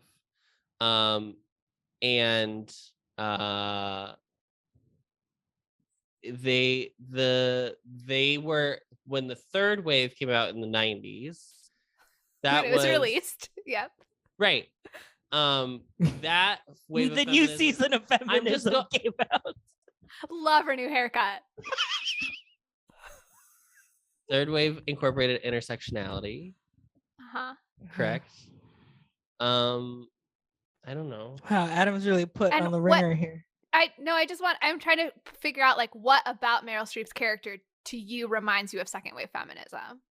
I don't know. Nothing. I don't know. No, I'm not trying to be critical. I'm trying to like No, I don't know. figure out what the thought is. So her whole deal I mean, is I like, also read it in a review, so that's probably informing my. Oh, gotcha. Okay, yeah, you're just parroting another person's idea. Sorry. So you're feeling like she has this very independent and like anti-nuclear family kind of perspective. She doesn't want to get married. She doesn't want to know who Sophie's father is. She doesn't understand Sophie's like a decision to get judgment of married. her own Here's what it skills. is. Yeah. It's the fact that like she had that for herself, which is fine, whatever. But like also thinks that that's how Sophie should also be living her life. Is like ascribing that to Sophie, even though Sophie is pretty clear that she doesn't want that for herself, and like seems to not overtly, but take it as like an attack on, not an attack, but considers it personal. It feels like. And I understand. I'm gonna get real psychological about Mamma Mia here for a second. I understand where she's coming from on that, because if you raised a kid on your own and were like very clear about like this is enough and like I don't need a man to get by, I can do it all by myself, and then your kid got married at 20, which is like very young to get married, I understand feeling like, oh my gosh, is she reacting to feeling so much like this like institution of marriage was in her life, that like is that somehow a reflection? And like moms do get pretty sensitive about like the choices that their kids make being reflections on them. So I'm not saying it's logical, and I'm not saying that she would like articulate it in that way. I think she tries not to. I think she tries to be like, okay, like that's what makes you happy, but I understand how underneath that you would have this fear of like, I went against the grain and then my kid has like corrected hard into the grain. So like it's hard for me to not wonder if somehow that is a reflection on me doing a bad job as a mom. Because I also think a lot of moms have like just like a baseline anxiety that they're a bad mom because we hold moms up to be this like perfect ideal, and so it's impossible for anybody to ever meet it. So there's always this like striving towards like, was I perfect enough? That's interesting because I feel like I didn't. Now you explaining that, I'm like, okay, now that makes more sense as to why Donna was very quick to be like, yeah, you don't want to get married, right? Yeah, that's totally fine. Yeah. We can call off this wedding right now. And Sophie's like, no, that's not what I'm stressed about. I'm stressed about it, but it's so that my 3 dads are here. Yeah, for some crazy reason, we don't know. So that's my conversation on feminism. It's gonna be much of that middle will be cut. It's just I gonna will be... never bring up feminism on this podcast. I really appreciate you bringing it up, Adam. I'm glad we had the conversation. I just felt like you had something to say, and I didn't understand where it was coming from through you were using terminology instead of just saying your thoughts. So just like, how do you feel about Donna from like a personal, emotional perspective? What do you think she's about as a woman? Oh, was that a real question? You're not gonna actually answer the question? I didn't know if that was a real question. It's a real question. I think she I don't know. I don't know. I get nervous. I mean, as a child of a single mother, or raised as a single mother, I get queasy when I have to like critique women. Even like on Harry Potter, like even when we like talk about how shitty Joe Rowling is, I'm always like a little bit sweaty because I'm like, I don't want to do the like gay thing of being like, well, I too am persecuted, so I know what it's like. I know the women's plight. Yeah. I don't want to do that, and I don't want to do the like, ew, vaginas are gross. I don't want to. Like, but it's also like we literally in our last Mother's Day episode when we did Into the Woods, like we regarded all of the mothers, like even though there are Sondheim regarded the mothers. Sondheim regarded the mothers, and like there were even things that we were like, your mom had to call out of in that episode of like, he did this, he talked about it like this way, and we're like, oh yeah, I didn't realize that. I don't know. Yeah. I'm learning something new about you, Adam. I didn't know that you had this anxiety. That I get nervous. Do you feel like do you feel like that's mostly the societal perception of gay men that makes you anxious, or do you like worry that you don't relate well to women in your everyday life? No, I think it's probably the societal thing. Like I don't want to. You don't want to be the gay Twitter cancellation of the day. Yeah. I so deeply love and appreciate women and like typically connect with anything that they do more so than anything men do. I thought you were gonna say anything that is a woman. any person that is a woman. Any fruit, but I also that I don't want to ever seem like I am not being a man and talking. Yeah, I don't want to overtalk.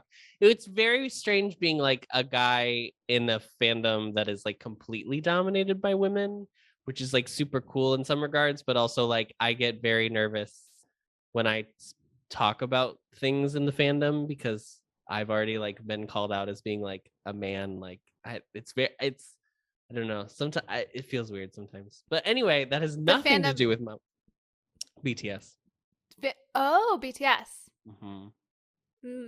You're the only people I know who like BTS, so it never occurred to me to wonder about the gender breakdown of BTS fans, but I'm gonna shock you. Boy bands typically have a very strong female following. I just know so few women and so many gay men that I never have a good, good metric on that. And that, you know what, Molly, that makes up for your Lady Gaga opinion. So thank you. We forgive you. I genuinely, I'd have to do an inventory. No, I have more close. No, I was gonna say I might have more close friends who are gay men than women, but that's probably not true. No, your family doesn't count as friends, by the way. Your sister doesn't friends count that as aren't a my friend. family. But Rita, you are a close friend of ours. Rita, you are a close friend of ours. The show's close friend. Okay, well, we're gonna cut that whole thing. I think it was really interesting. I think I was very vulnerable and I didn't like being vulnerable. And he edits the show. You're the editor, so I can't stop you. But there may be snippets of that would be interesting for our listeners to engage with. Yeah. Anyway, I would like to talk about after that. I would like to talk about why did I highlight Does Your Mother Know? Because Christine Baranski. Oh, right. Because does she? Which is the main question. Does Mama she know you're out? So should we go from Donna to Sophie and talk about Sophie? Yeah. What's there to talk about? Sophie? Amanda Molly Seyfried is is so pretty in this movie. The main She's just protagonist so in pretty. Molly's She's so pretty, sun-kissed, like the widest eyes. Like her eyes are so huge in this movie. Yeah. Again, another person who is having so much fun. Yeah. Yes. Just in general, I would say the whole cast is having lots of fun. Amanda Seyfried is my favorite part of this movie. Oh.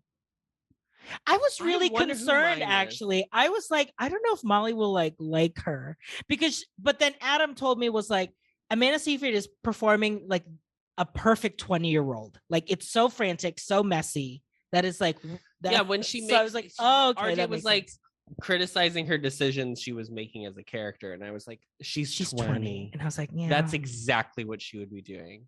When she like at the very end, when she's like, just kidding, we won't get married, we're just gonna travel. I was like, yeah, well, you just spent all your money on this wedding. Nobody's gonna pay you back. Like nobody's gonna give you your money back, girl. It's fine. I don't like Sophie. I'm just enchanted by Amanda Seyfried because she's so gorgeous and sings so beautifully in this movie that like she works for me as an ingenue. I don't often like really get drawn into the ingenue, but in this case, I just like love watching her on screen and I don't care that much. But like Sophie is an insane character. Yeah. And the idea that you would, I mean, I guess I don't know what the experience is to grow up without your dad and not know who your dad is. And I suppose I could understand that somebody could have this feeling of like, it's so important that I meet my dad and whatever. But like, I barely would allow my actual father to walk me down the aisle. Like the only reason that if I get married, I'll let my dad walk me down the aisle is because I know it would like feel like I was insulting him in some way if I didn't let him. And like, that's not, I don't want my dad to feel bad, but like the notion of it is so offensive to me on every level as a human being like your father is giving you away. And the idea that you would be like, I need to get married so that a man I've never met could be the one to like, like entreat me to my husband. Like what? what an insane notion. And the whole idea that like, she basically had a wedding to give herself an excuse to try to meet her dad. And like, you literally could just send the letters. So like there's no reason that this wedding needs to be involved in this in any way. You could just try to go meet them. So it's such a ridiculous plot. At least the wedding part, I'm like, that's the heightened musical theater, whatever. But like her motivations, I have no sympathy or like understanding for. She's just really pretty. Yeah, and she does a really good job. I mean, like she is so charming on the screen. Like you can't not watch her and like fall in love with it. Does anyone? I've watched this movie now 3 times in my life, and I've seen the show on stage. Why does she pass out? Why does she collapse? Because she's stressed out that they all think that she thought, as RJ alluded to earlier, she thought as soon as she met her dad, she would know who he was and it would all click into place, right? Right. So the first guy, I think it was Bill, Bootstrap Bill, right? So he like, he's the first one that says, oh, I'm your dad. And then she's like, this is it. I figured it out. And then the next one comes up and says, I'm your dad. And she's like, wait a second. And then I think she's realizing that she's not going to all of a sudden just realize. It's not just going to make sense and all click into place for her. And also that like now she has to manage these 3 men that like the consequences of this very complicated social interaction she's created for herself, I think overwhelms her. And she's too pretty, so she has to fix. She's so pretty. She's so frail, dainty. She's already had She already had 2 drinks. I kind of wish that the movie or the story in general was that she like fainted and then she realized she was also pregnant. Like she was pregnant earlier. Just throw it in there. Just add another one. Why not? Fun. This is the first time I'm mad about you from a woman's perspective. How dare you? My pregnancy is not just a plot point. I'm not just a vessel for some fetus. To explain a plot point. What was that? There was like some Republican that called women like holy vessels for childbirth. All of them, probably. All the top ones. Name them, they got them. Name one. I will say the chemistry between Sophie and Sky. Dominic Cooper. Yeah. Hot. A man. Great. A twink man. When they started singing together and Lay Your Love on Me on the beach, I was like, oh, this is hot. Yeah. I also really like that they kind of don't have conflict in this movie. Like they do in that, like, he wants to go see the world and she wants to have a wedding, and that's it. Like, it's so surface He's still level. very much like, I will still do. I mean, like, I whatever. even like the line when she like yells at him and she's like, what are you saying? You don't love me anymore? And he's like, of course I love you. That's stupid. Yeah, it's like, I just am mad that you didn't tell me that you're plotting all of these things while I'm trying to do this wedding. There is like a very classic rom-com, just comedy. I think most comedies in general, where like there's a bunch of miscommunication in like acts 2. Yeah. And like every character is miscommunicating with every other, like it's to the nth degree. And I was like, this was also like the B-side section of the movie, and I was like, we need to like hurry this up, because I just want to Imagine get though, to Adam, if you could only communicate with people via ABBA songs. I think you would also struggle if you were put But this into is that all when they're in position. dialogue. Like it's all dialogue, and they're all just like talking around everything, and no one says what they actually are like mean. Like they're all just inferring the rest of their sentence. Yeah, it's like, well, you wanted to have this wedding. Yeah. I think that we should now make a high-level improv game where you're given the lyrics to an ABBA song and you have to make a scene, but you can only use ABBA lyrics in order to communicate the story. The Lay All Your Love on Me, though, I'm gonna play it right now really quick. I've had a few little love affairs. They didn't last very long and they've been pretty scarce. I used to think that was sensible. It makes the truth even more incomprehensible. 'Cause everything is new and everything is you. And all I've learned has overturned. What can I do? Don't go wasting your emotion. Lay all your love on me. Don't go sharing your devotion. Lay all your love on me. This song is the only song, basically. This, and then like the like trippy Grecian chorus, the dance, like when she like passes the out. bachelorette party, the stag night, or the whatever. stag night. The stalagmite. The stalagmite. The stagnate. The stagnate. Anyway, Lay All Your Love on Me, and those are like the only 2 times there's like dancing in this was not a dance movie. This isn't even close. No, there's no, and it's frustrating because I think you could have fun dancing to this, but they were just like, it's not for us. It's not what we're doing. Let's do music video style. Yeah. You know. Or just like moves. We're just doing moves. We're movers.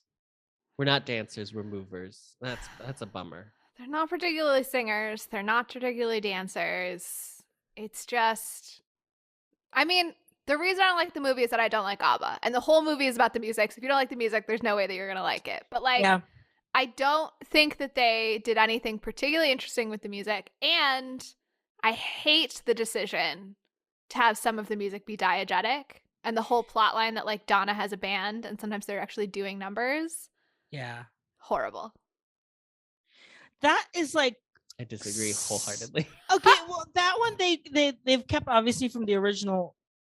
That was always something that I was always like, it was kind of like she gave up a life of being in a girl group so that she could because But she got moved to pregnant. this island in Greece when she was like 22 or so, right? I They don't explain it in the understand. sequel. You'll see so next you'll year. see next year, Okay. honey. Mamma Mia 2. But yes, if you're just going off this movie, there's not I do remember watching this movie when this did not have a sequel, whatever, blah blah blah, and it was like, Why wait, is she in a what's girl happening? group? Why are they wearing like that? Comes out of nowhere. In this Yeah. movie. Like there's I think one poster where it says Dawn on the Dynamos. And then like they just show up at the bachelorette party and it's fun and they look great Yeah, it's a and fun whatever, but it is like out of left field. I just love, as a person who's not seen the sequel, the way that you talk about it as if the sequel is just the tightestly plotted thing that I've ever seen. It's like, once you get into the deep lore, it really is going to click for you. It Once really they- unlocks everything. Once they explain the Jedis and how the Force, midichlorians, right. yes, Yeah. Then I won't have any questions anymore. Okay, well, I look forward to that day. Because what do they sing? What do they sing? Gimme, gimme, gimme? No, that's the bachelor party. They sing Super Trooper. Super true. Oh yes. Yeah. Super But then it also makes things like is Mamma Mia the one, or Dancing Queen? It makes Dancing Queen like in a confusing space of like, because are they really singing it? Yeah, because they sing it at the credits at the end, but then they also sing it in the moment to like cheer her up. That like you've always been a dancing queen, Donna. Yeah, I just hate. And let me tell you this: I hate ABBA. Dancing Queen is the worst for me. It is. I actively dislike that. So other ABBA songs, I'm like, it's boring, whatever. But like Dancing Queen, just like it's like nails on a chalkboard. I for do me. believe that Dancing Queen is the most overrated one. I think in a different way than you're reacting. I think there are better ABBA songs than Dancing Queen, but Dancing Queen is the one that like every mother wants to sing in the wedding. You know, I think everyone loves the song. I think maybe why I dislike Dancing Queen so much is because other people like it so much, and nothing makes me feel more alienated from like humanity as a whole When than everyone watching likes other something. people react to Dancing Queen and just fully not understanding what they're experiencing in any way. And this is the called episode. Joy, Molly. You might want to try it. I was about to say, and this is the episode that Molly reveals that she is an Clinically alien. depressed. Oh, both. Somewhere between those An two. alien for just sure. looking to get away. You are a dancing queen, young and sweet, only 17. Dancing queen, feel the beat from the tambourine. Oh yeah, you can dance, you can jive, having the time of your life. Ooh, see that girl, watch that scene, digging the dancing queen. Now I'm singing Dancing Queen in my head and it's making me angry. You can dance and jive and have the time of your life. What does sween mean? Is that a Young and lyric? sween? Young and sweet. young Only and sweet, 17? only 17. I just don't think it rhymes. I just don't think it rhymes. I think it's a slant rhyme.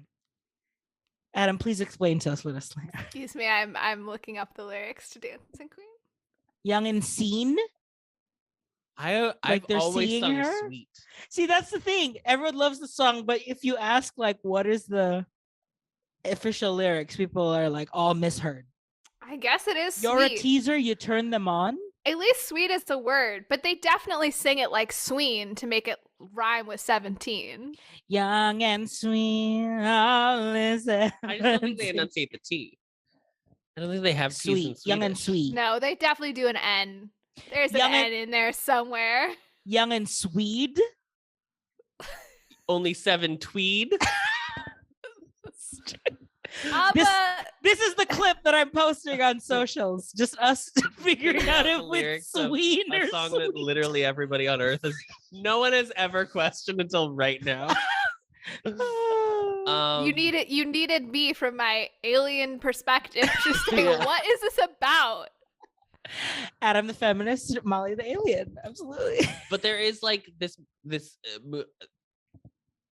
this a lot of ABBA songs don't narratively like make sense, so they just have to become like we're just like it's just a song to like get the girls a jamming and like fine. That's like the weaker stuff in Jukebox that's not great. But I think some of the songs like they try to work in pretty well. For example, Christine Baranski's song, Does Your Mother Know? RJ, you wanted to talk about this one. I just think that she's great. And Adam and I had a conversation. We've now talked about her 4 times on this podcast. Yeah. But Adam and I had this conversation of like, she does this like vampy role very well. And like, there was something in the culture that we all agreed that like Christine Baranski is the vamp. Like that's her role. But she does not classically look like someone who should play that role. Like she does not have the features of like she's like a beautiful woman, but she's not like a classic beauty. Like she's like an interesting but I think some of like it would be like if Barbara Streisand played it. Like you wouldn't be like, oh, Barbara Streisand's ugly. No, but she plays into the vamp like how like Angelica Houston plays like a vampy role. She has like the dark hair, dark features, or like even like a Madeline Kahn. Like I feel like they're all kind of in the same. Who do you feel has an appropriate vamp look to them? That's a great question. Jessica Rabbit.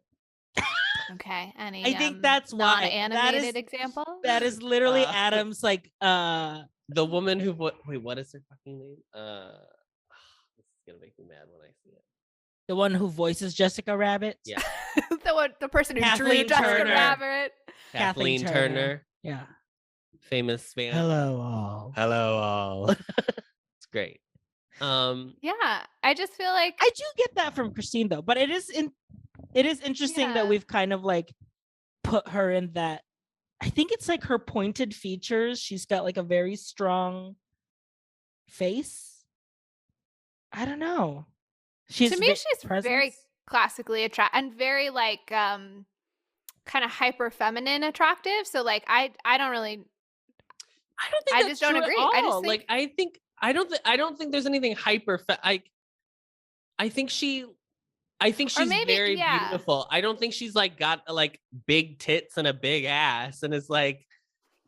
All right. Well, now we're really learning something about Adam's relationship with women. I don't think she's got huge knockers. It's but not come hyper on. feminine. It's like it's where she's like kind of masculine in a way that makes her even more feminine. Do you know, like the deep voice is an example of the vamp thing where it's like I think should be a masculine thing, but somehow makes her more But that's what feminine. I mean is I think it's more how not her like exterior appearance. I mean, I'm not saying she's not attractive and beautiful and whatever. But I just like think like if you were to look at a picture of Christine Baranski and knew nothing about her, you wouldn't be like vamp. I think you'd be like, oh, actress, star. I'm looking at pictures of Christine Baranski to try to do this mental exercise. You could never What do if I because it didn't requires know? you to Because it's gonna show you like her and Grinch. Here's Which the is thing, a vampy though. role. Which is a When- that's what I'm when saying. I She look keeps up- getting cast in these roles. When I look up Christine Baranski, the first picture that comes up on Google image search is her in a leopard print shirt with red lipstick. And nothing tells me someone is a vamp more than that combination. So I feel like what she's wearing. No, but here's what I'm trying to say. I think that vampness is defined by things like styling and voice. I don't think that there's a physical It's not innate vamp. There is. I It's an don't picture image. like a body type or a facial structure with the idea of vamp. To me, anyone could fit into that role because there's like not a look that you have to like have as a person. It's all about stylism. Wow. Style being Style. styled. Yeah. Style period. It's the way you carry. Yeah, that's true. Because I would like your example of Angelica Houston is like a really great example of like a very heavy lid, like eyes half open. Yes. Like a smile that's just like upturned at the end. Like God, I found a picture of Christine Baranski's yearbook photo. Can you even? Vamp. Future vamp. Giving Vamp in training. VIT. I just love that in this new run of Showgays, we've established Susan Sontag's camp and Molly Matini's vamp. And that is Christine Baranski was class president, you guys. Notes on Vamp. Notes on Vamp. Notes on Vamp. Molly, Christine that Baranski. completely shift your PhD to Notes on Vamp. Do you have time? Oh, to yeah. write a Oh, new- I'd love to switch topics at this point. That'd be a great idea. Please suggest that more. Great. But I will say with Christine Baranski, she is definitely having so much fun. There was that moment where her and Julie Walters are my favorite part of this movie. they're just so like in sync with each other that I don't know, it's just like it's such a good comedic duo. And like there was that moment where the two of them and Meryl, it was after Chiquitita where they were like trying to cheer her up. Mm-hmm. I think she flubbed her line because she said like Christine Baranski said like whatever, and they were all kind of like making fun of her, and she was like blah blah blah blah, and then just says the line again, and I'm like, I think that was a real flub, but because they're looking like they're just girls like hanging out and like reminiscing and like our friends, that it just looked so good and like so natural. I stopped listening to what you were saying because as you were talking, I realized that we're going to get into 3 hours for this podcast, and I had to really take a moment to make peace with Nightmare that. of like I chose not to write notes. It's not my nightmare. It's not the whiz, but it's not what I expected from our recording session today. We still have to buy this guy. For listeners, they were pretending to be the puppets. Yeah. But I will say real quick before I end Christine Baranski and Julie Walters, it End was her. End her before I end her. It was really fun to see like these 3 like older women like reminisce, and it reminds me of when my mom hangs out with her college like sorority friends, because they're just like, it's like no time has passed and they're still so like bright and bubbly and like having such a fun time. I don't know, it gave me such like major like We're moms so glad having you're fun. finally here. Finally here. It just gave me like major like moms and like aunties like having fun that like as a kid I always loved, because I don't want to You were hang gay. because I was gay and I wanted to Yeah. Women don't get excited about middle-aged women in the way that gay men do. So, you know, it was fun, but it doesn't hit me in the same way. be. Yeah, there's a spiritual bond. Yeah, that I'll truly never understand. No, to you be won't. honest. Because I did want to be in that room when they were like kikiing. I was like, oh, what a great time. Yeah. They opened the bottle of champagne. I do, yeah. Those 2 are my favorite part of the movie. They have a lot of energy. I love a classic 1 and 2 like character actor comedy performance of like the straight one and the funny one. And Julie Walters is really good at the physical comedy she has to do in this movie. Yeah, you know who I don't want to talk about? I really don't care about Colin Firth or Stellan Skarsgård. So if anybody, I honestly have no opinions about any of the men in the movie at all.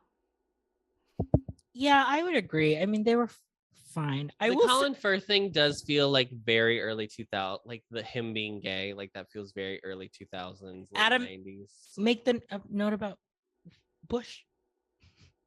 Oh, this movie came out when Bush was still president, which like feels like right. Like yeah, that it's energy like not still... saying gay, but like alluding. Right, he doesn't even say like I'm gay. He's like I'm at peace with myself or whatever. Yeah. Like whatever. Congrats to you, sir. Hats off. Very I mean, don't it's ask, not- don't tell. Still, Yeah, it's not subtle. He says like, "You're the last woman I ever loved," and then he like turns to a man and is like, Right. "I love you," or like, Well, 'cause "Let's in go the- out," or I don't. He says something explicitly romantic. Yeah, Because in the stage adaptation, he says he keeps referring to his better half, and then you find out at the end like he was a is man. in like a committed relationship with a man for like years or whatever. So Right. it is interesting that they were just like, oh, he's gonna fuck a local Greek. and that's how he knows. Like the discovery happened here. Yeah, it happened here. Oh, I didn't. That's interesting. I didn't interpret that to be what the movie was saying. I thought he knew he was gay. It was just that he hadn't told the people on the island yet. I don't know. I felt like it was. I think it could go both ways because I don't think it's I don't think it cares enough to be specific enough to like Yeah. kind of figure that out. Right. But I think it's fine. Whatever. I don't. I care. will say I'm not bothered by it. I will say just with the men in general, because they do the next movie with the prequels once again. Holly, I'm sorry we're talking about it again. I'm so alienated from this conversation. I don't understand Dancing Queen. I've never seen the sequel. I don't know the lore, but because they do the prequel, I almost wish they could re-release this movie and swap out, you know, how Donna sees them for the first time and then she's reverted back to like when she saw them in the 70s. Oh my god. And I I'm like, love can that they we- put them in the 70s clothes, but they don't do anything They to didn't do age them anything. down. No, it's just Not at all. them in those costumes. And I almost wish they can like edit that and just CGI over the new men that are in the, because they are so. I was very attracted to all three men as the younger versions. Pierce in Brosnan is hot. I'm not gonna not say that. That sounds crazy to be like he's bad in this movie. Yeah, he's bad in this movie. He's also fucking hot. He's handsome. I don't know what to yeah. tell you. He was James Bond for a goddamn reason. I feel nothing about him in this movie. It did. in any way. It did do something for me. I think it was the silver fox. Money, money, honey. The order of people that I want to hook up with in this movie are Amanda Seyfried, Christine Baranski, Dominic what's-his-face. Yeah. Cooper. Yeah. End of list. I mean, Christine Baranski gave you a little fake out fellatio in her song. Like she was really going for it. Truly. We have to talk about Pierce Brosnan. Everybody's talking about Pierce Everybody Brosnan. was talking about Pierce Brosnan. Moments ago. In fact, we've already transitioned to talking about him. Yeah. He is okay.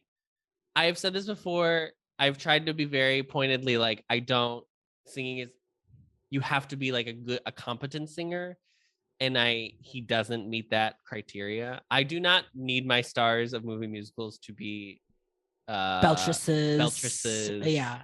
It's great when they are. I'm not gonna say no to one, but it's more about everything else going on than like about how you sing the song.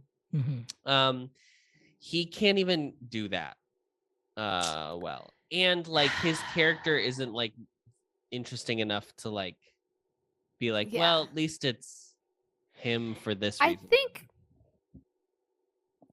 Well, RJ, you're about to say something. I'll let you talk first. I was just gonna say, because also that he is that role, he gets basically like 2 ballads too, that it's like you can't even like, well, he doesn't have that much to sing. It's like, no, he sings like 2 more songs.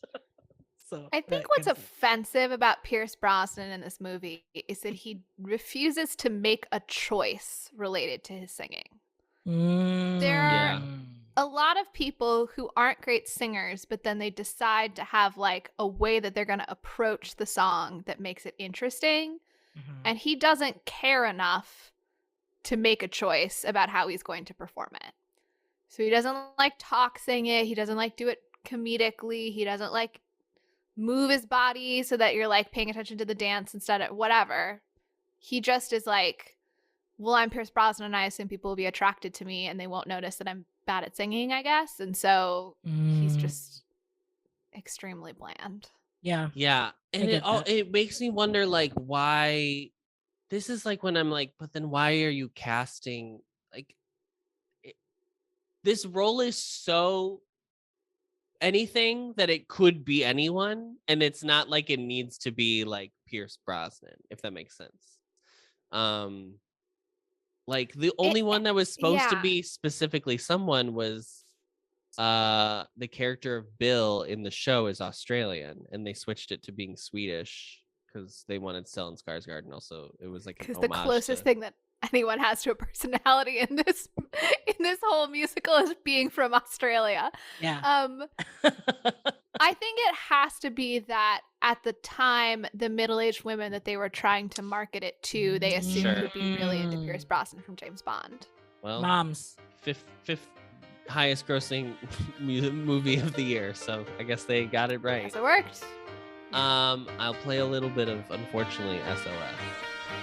Where are those happy days? They seem so hard to find. I try to reach for you, but you have closed your mind. Whatever happened to our love?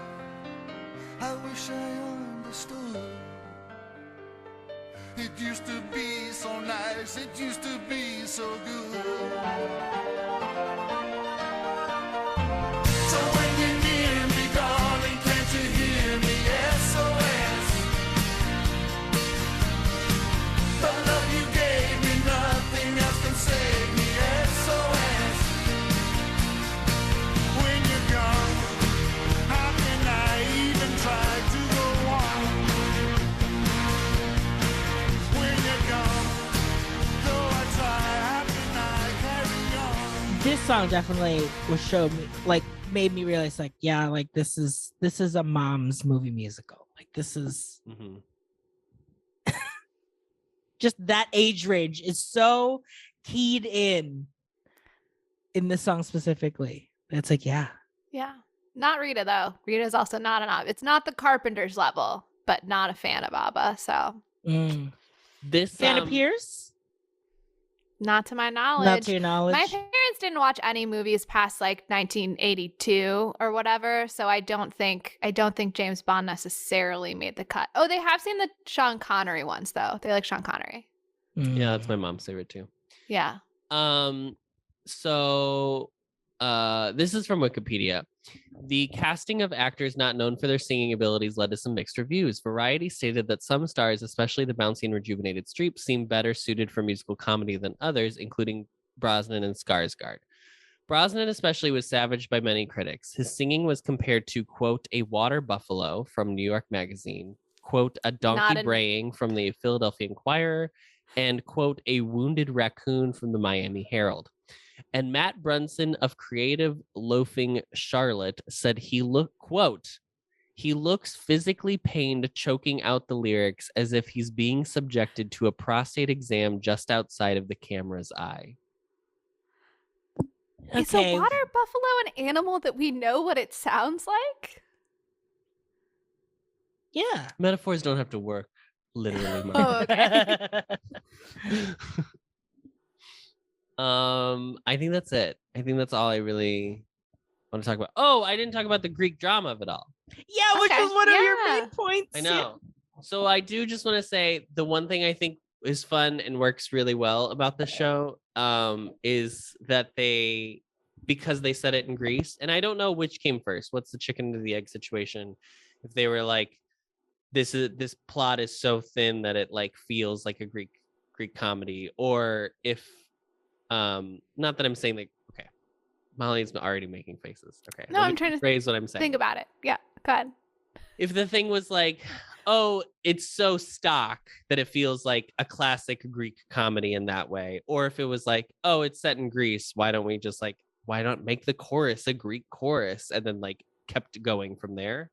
Because they do like some stuff that like are movie like just jokes in general, like where they like pretend that the thing is like a dick, so they have like a cod piece or whatever, which is like, you know, when they did that bit where Christine Baranski like puts the centerpiece between her legs to be a phallus, it reminded me of that time when we were in intro to theater freshman year and somebody asked the professor what a phallus was. Do you remember this? No. It was Tim Mann was teaching us intro to theater. He was like describing things that people wore in Greek theater, including like these big shoes and different whatever. So he was giving us some terminology, and no, he's like, we had intro to theater in second semester freshman year, right? I thought we all took it as a learning community. Why would you not be in? Because why would I be in a class with Ellery other than the fact that we were in a learning community together? We must have taken something with the learning community. You didn't take intro to theater with Tim Mann. I don't think I did. I don't think I ever had a class with Tim. Taught me the like scenic portion of crafts, but I never had a class with Tim. With him. That's so wild. How did that happen? No, wasn't it the class where we did the puppets? Huh? Remember second semester? You were in one of the puppet shows, Adam. Oh, girl. Was that the same class? I think it was that class. I It's have like to start this story over. It's like applied theater or something. Nobody cares about this. I'm cutting the detail. whole thing. Okay. There was a class that I took that I thought you two were in, but maybe you were not in with me. So there was a day where the professor was describing things that the actors would wear in Greek comedy, and he was giving us like terminology about the names of these things, like these big shoes that they wore and whatever, and he's using all these Greek terms, and then he was like, including they wore phalluses, and then like we all chuckled and moved on. And then somebody raised their hand to be like, I missed some of the terms, so like this was this thing and blah blah blah, and then they said, and what's a phallus? Which one of those was a phallus? And they like they had never heard the term phallus before, and like thought that was describing the shoes, and it was like the most awkward moment of one of the most awkward moments of my life, where somebody in a room full of people at 18 years old very clearly articulated that they didn't know what a phallus was. Yeah. I'm sure there are a lot of people who don't know what a phallus is. Should I define it for the listeners? Go ahead. Please do. Rita, in case you don't know. Nan. Great. Are we moving on? That's all I wanted to Was say there about anything else about the Greek chorus that you? I thought people were going to chime in, but I will nobody say wanted about to. the Greek chorus. About the Greek, we were so distracted by phallus. Phalla. I will say about the Greek chorus. I remember the first time watching it and was like, "Yeah, I feel like it doesn't work." And this time I watched it, I was like, "I don't know. I really got into it a lot more than the first time, and I don't really have an explanation as to why it worked on me more this time." Because we've lived through a pandemic and we have to take the little joys where we can find them. Where we can look at an imaginary group of people being like, "Yeah, we get you. We know what's going on." I felt like this movie has such a weird relationship with the country of Greece. And I think maybe that it probably doesn't really come up in the stage show, but because it's like physically in Greece, it's so obvious visually that we're in Greece. It's kind of weird how like Sophie seems to have no relationship with like being Greek, despite the fact that she presumably grew has up lived there her there. whole life, right? Yeah, and that's true. obviously like Greek people are not people of color, but there's something kind of weird about like the two leads are these blonde ladies, and then we have like darker skinned, darker complexioned people who are like the background characters that like I'm not saying it's like offensive, but it like reminded me of other things that I feel like have used people of color as like tokens and background dressing in a way. There was this feeling of like the locals who are like They're like ornamentations. They were like they're very they're very dressing. ornamental. And so I liked the like silliness of this whole big town of people who join in the musical numbers. That part I liked, but it was weird. There was something weird visually going on with it for me. It was like No one is Greek in this. Yeah, I was about to say. I wish Like, none of the Sky was characters are Greek or like something. Like it would have made sense if Sky was like, I want to travel the world because I've lived in this stupid island all my life and with tourists. Ostensibly, or you would imagine that he's Greek, but he has a British accent, so that doesn't That make sense. feels like what I made up in my head, at least, is that Sophie like goes to college in the UK, and that's where she met, because her bridesmaids are like Scottish. So like that was what. Oh, is this part of the lore? Great. Well. But she's also like 20, so I don't even know if she went to college. So yeah, it's very like it's obvious that they want it to be that these people are abstracted from real life. Nobody's doing things like go to school and like having a cultural heritage, I guess. But like it's weird when it's so clearly Greece that like there's so little reference to the specificity of like that is a place that has a culture. Yeah, and people it's just like a fabled like. Like like a fabled story of like Greece. Right. It's remote is like the point. It's it's away from other things. Is though it could be an island literally anywhere.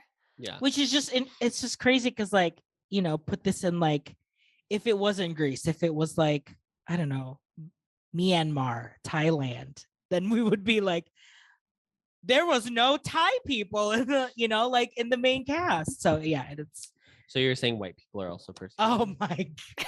I just want to make sure that that's what we're saying. We're all going to be. Finally got RJ. We're finally now gonna I'm cancel canceled. RJ. I was really holding my own, but now, I'm apologizing for white people.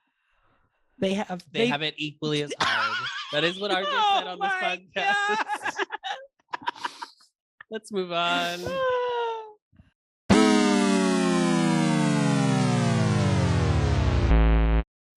So on Rotten Tomatoes, this movie has 55% from the critic score.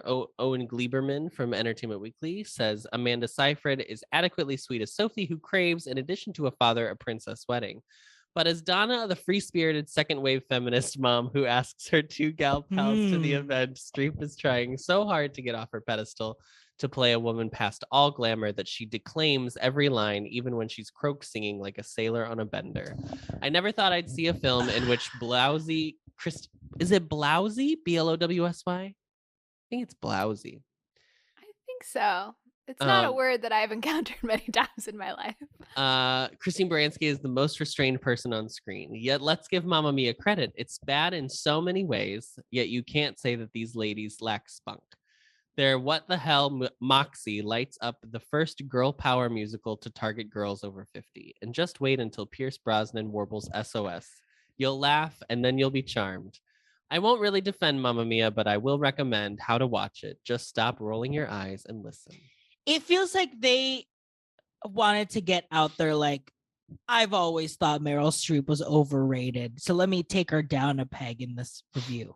It felt very misplaced in that first half. I'm like, what are you getting at? That she's getting off her pedestal to play this like not glamorous woman.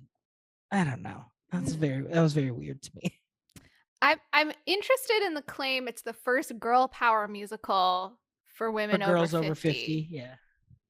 Is that true? True. Because I mean, yeah, the selection of anything for girl power over 50 is like slim pickings. Oklahoma. I guess the word for is what's a little bit confusing.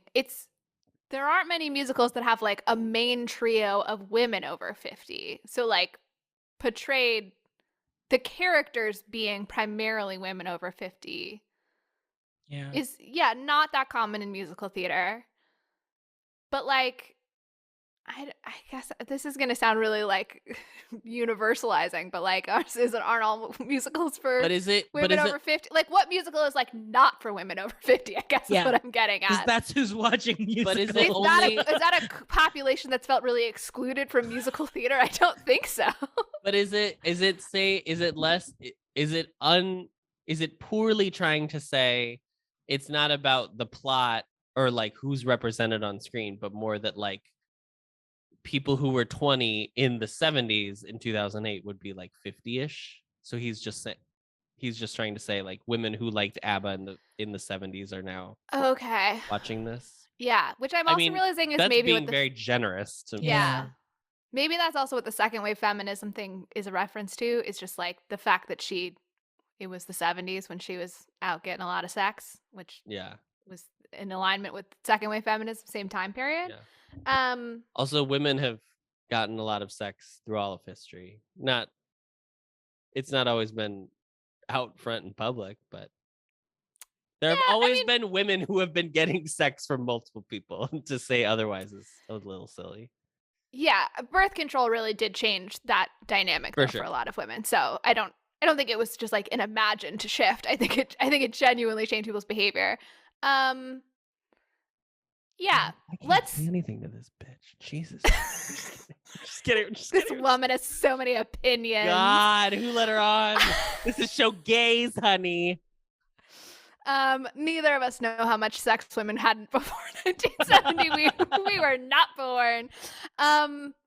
If you're a woman over 50, write into us and let us know how much sex you were having pre-1970. How much sex you had pre and post birth control revolution, and also if you have felt excluded from all musicals that we've covered up until this point.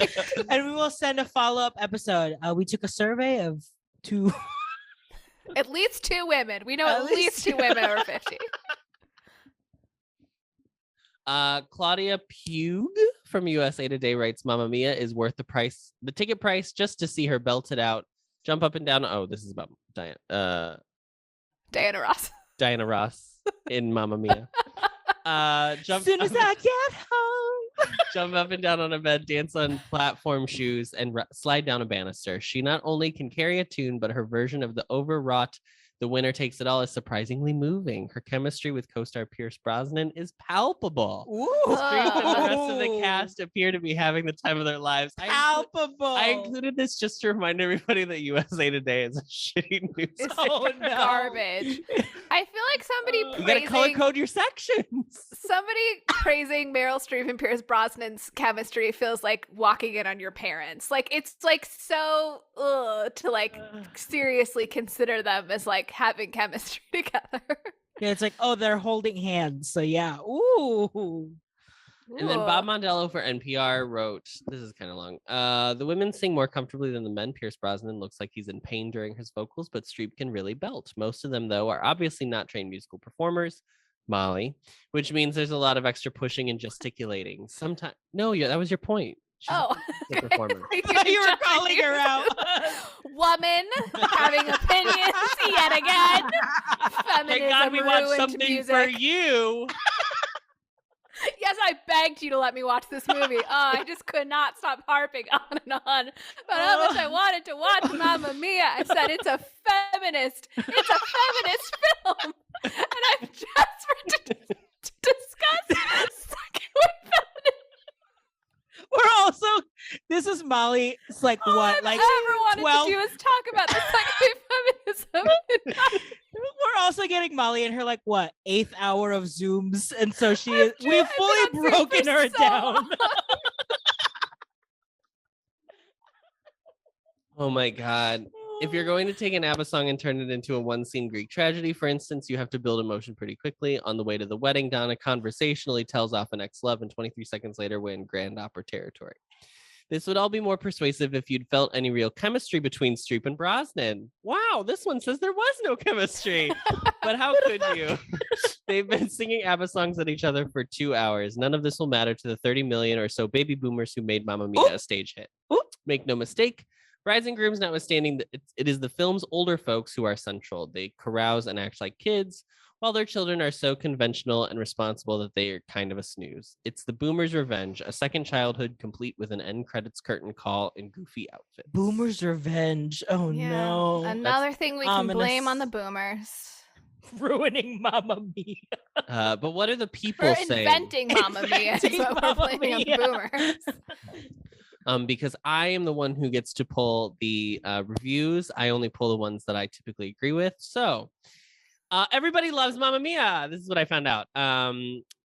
Aaron gave it 5 stars and said, we as gay people get to choose our source of serotonin, and this is mine. Sophie gave it 4 stars and said, the lay all your love on me scene invented bisexual culture. And Stevie gave it 5 stars and said, binge. I love the word binge. It's so stupid. So good. Binge. When Meryl and her girlies sang Dancing Queen, my bussy popped so hard I dislocated both my hips. Fuck everyone who says this movie is bad. I just canceled all my therapy sessions for the next 2 weeks. I don't need any of that shit. 2 weeks. Just 2 weeks. We will Just not 2 be weeks. defining any of those terms for our mothers. No, specifically not Dancing Queen, because we don't know what it's about. Don't understand it. I What does it don't mean get to be sween?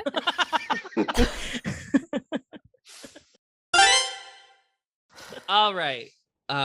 Molly, I'm going to read your closer. You have written a incredible piece for us. Thank you so much. I finally thought of a closer ahead of time, everyone. Very ahead of time. Which catalog from a contemporary pop star should be made into a musical in 20 years' time? And where should that musical be set? Mm-hmm. Because just like Sex and the City, New York is the 5th character. Greece is The ocean was the 5th character. Whatever. The 8th character, the 9th character. Kalkiri. I tried to write it pop star to mean it could be an artist or a group. I couldn't think of quite the right word, but just to clarify that it could be an individual or a group that you pick. But by saying 20 years from now, does that imply that it's a contemporary pop star of like nowish? Correct. So it's a contemporary pop star now, but in 20 years, they will be ABBA old. It'll and be then ABBA old. We can make a musical out of their music. This is tough because I feel like we do this like they just did this with Jagged Little Pill, and I don't know if that I've never seen it, so I don't know if that actually worked or not. You know, It's not bad. I think people like it. Seems like. I have not seen it, so I cannot say, but I will say I have an opinion about it, which is it seems too like deep. I just like feel like you, as the audience member, you know it's music that you know from a thing. Yeah. So to like imbue it with a meaning that so is much like deep meaning. yes, it's hard for me. I guess it's different with Jagged Little Pill because those songs are specifically like about a breakup, very deep. Yeah. On like just like listening to it, you understand that. So I guess that's a little different. But like, I don't know. I hate when it's like, oh well, we just felt like we needed to like make a sad song, so we chose. I'm really just talking about Moulin Rouge. Fuck Moulin Rouge. Moulin Rouge is so good. But I want to say this because I think I was excited to share this already, but also I think Adam needs the confidence boost, which is to say that he can select women. This is he could talk about. I wanted to say this is like kind of an obvious question based off of what Mamma Mia is, but part of my inspiration for writing this question, I don't know, Adam, if you remember this, but there was a day in college where we went to get lunch together. And on our way to get lunch at Five Guys, we talked about how someone could make a Justin Timberlake musical, and we started to like assign his songs to the correct placement in a musical. Yikes. Shockingly, like I remember this. I would never say that today. And but I want to be very clear. The reason that I remember it is that it was the first day where I hung out with Adam, and I was like, we vibe. I can definitely be friends with this person. Like we had hung out together in groups before, but this was the first conversation where I was like, I was gonna tell you this anyway. This was the first time that I remember hanging out one-on-one with you and being like, I get this guy.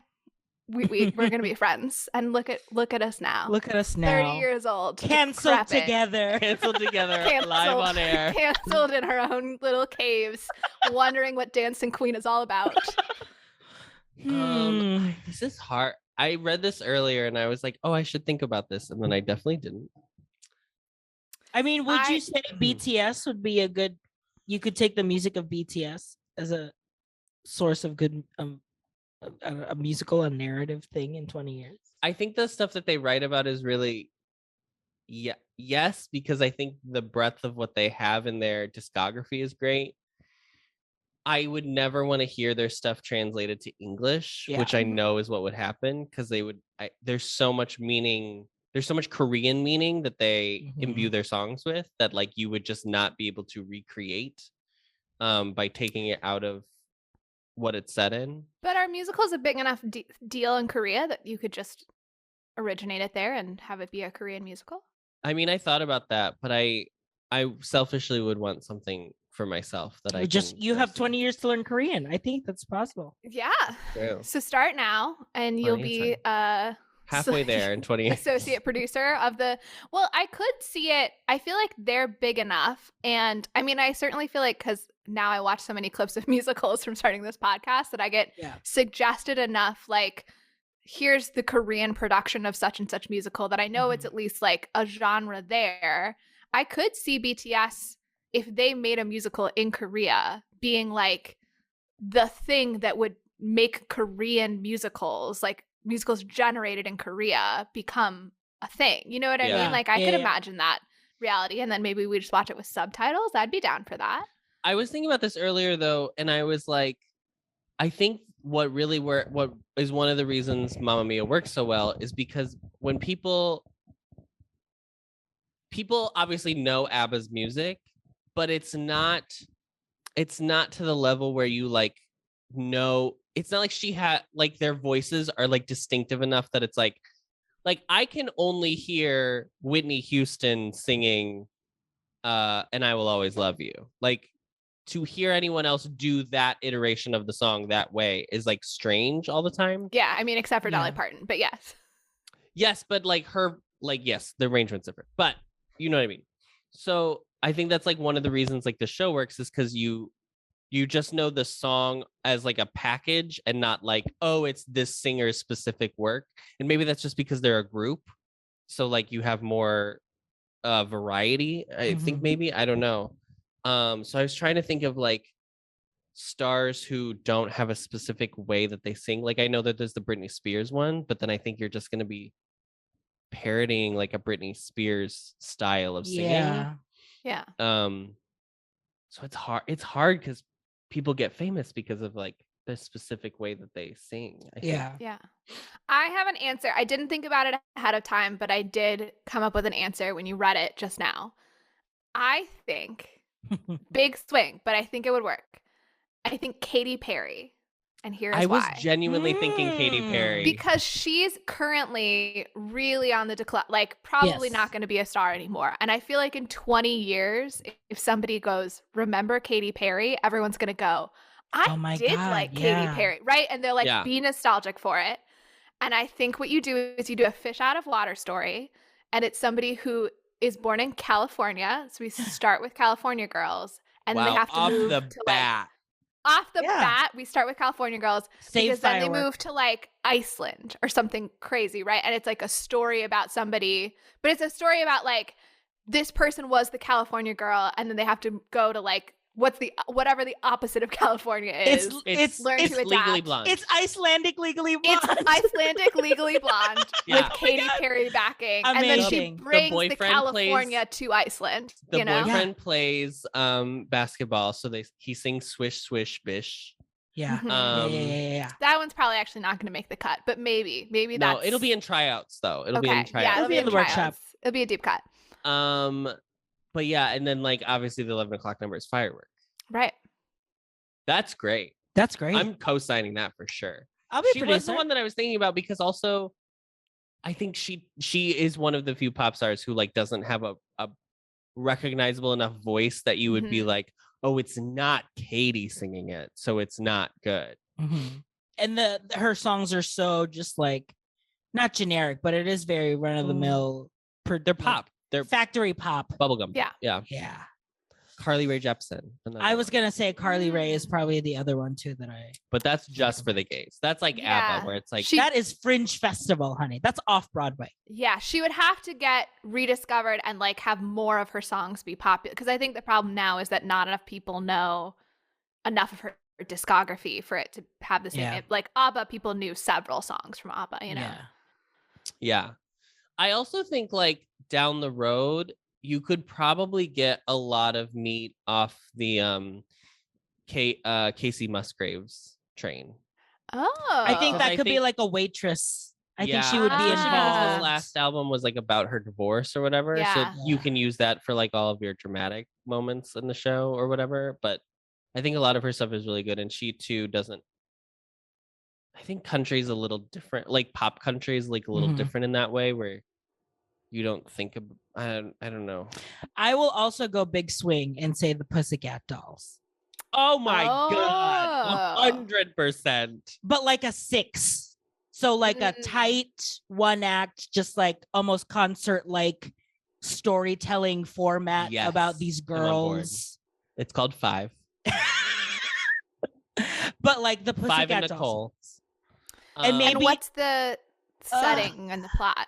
I almost kind of wish that it was like I think it's a because there's a lot of like I literally couldn't hear what you said. You, Oh, you should what? I too think low of a stage whisper. What if they did it in this place? What a Sarah, Mrs. Campbell. what are you thinking?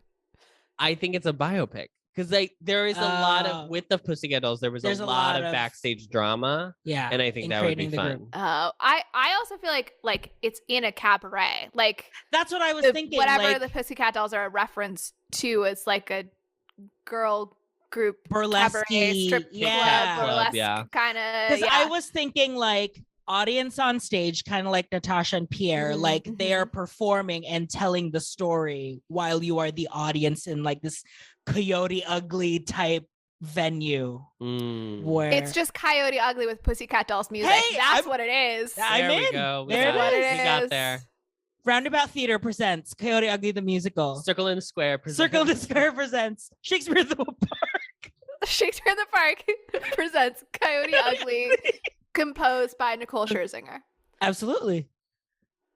I'm in. Great. Pretty good. Honestly, A+ answers from all of us. I was today. gonna throw in like a Kelly Clarkson too, but I think she might be in the same Casey Musgrave vein of like she would have to be involved, and I think like she is, but I don't know. She's got a new career now, so She's a talk show host. She's talking about us. Oh, yeah, I guess so.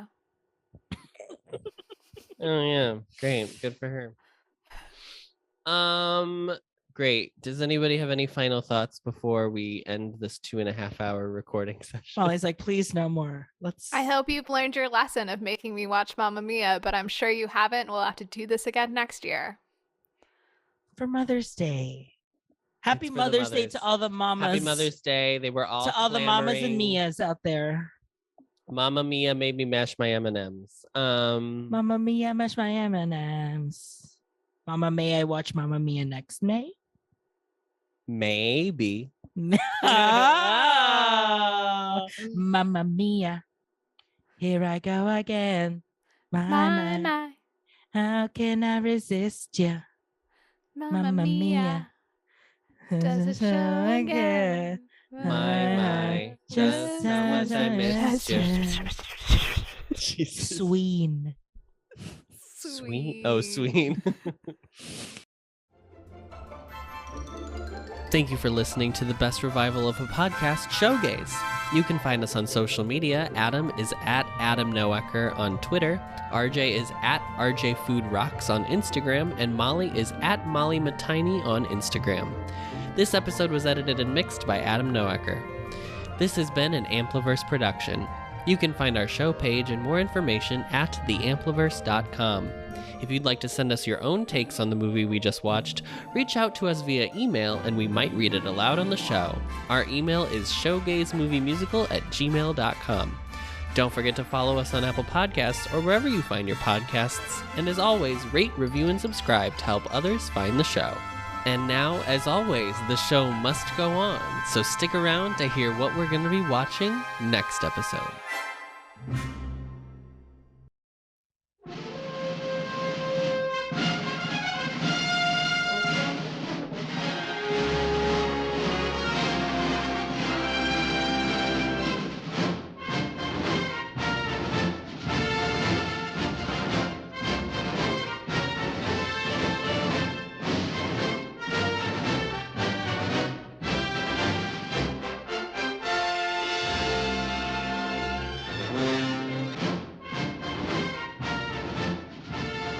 The most poignant legend of love in our language.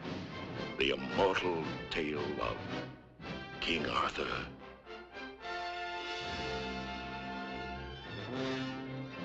Guinevere. Lancelot, the perfect knight. And sinister Mordred. As memorialized in T.H. White's modern classic and transformed into one of the most loved and successful musical dramas of modern theater by the lyrics of Alan J. Lerner and the music of Frederick Lowe, now brought gloriously to the screen. Camelot.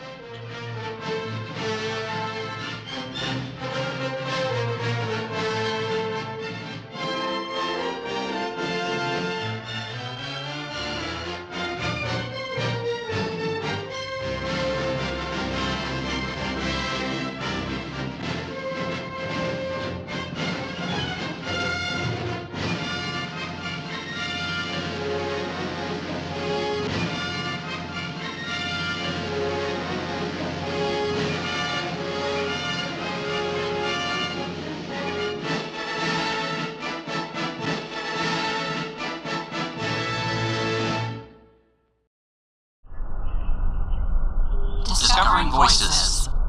Building worlds. The Ampliverse.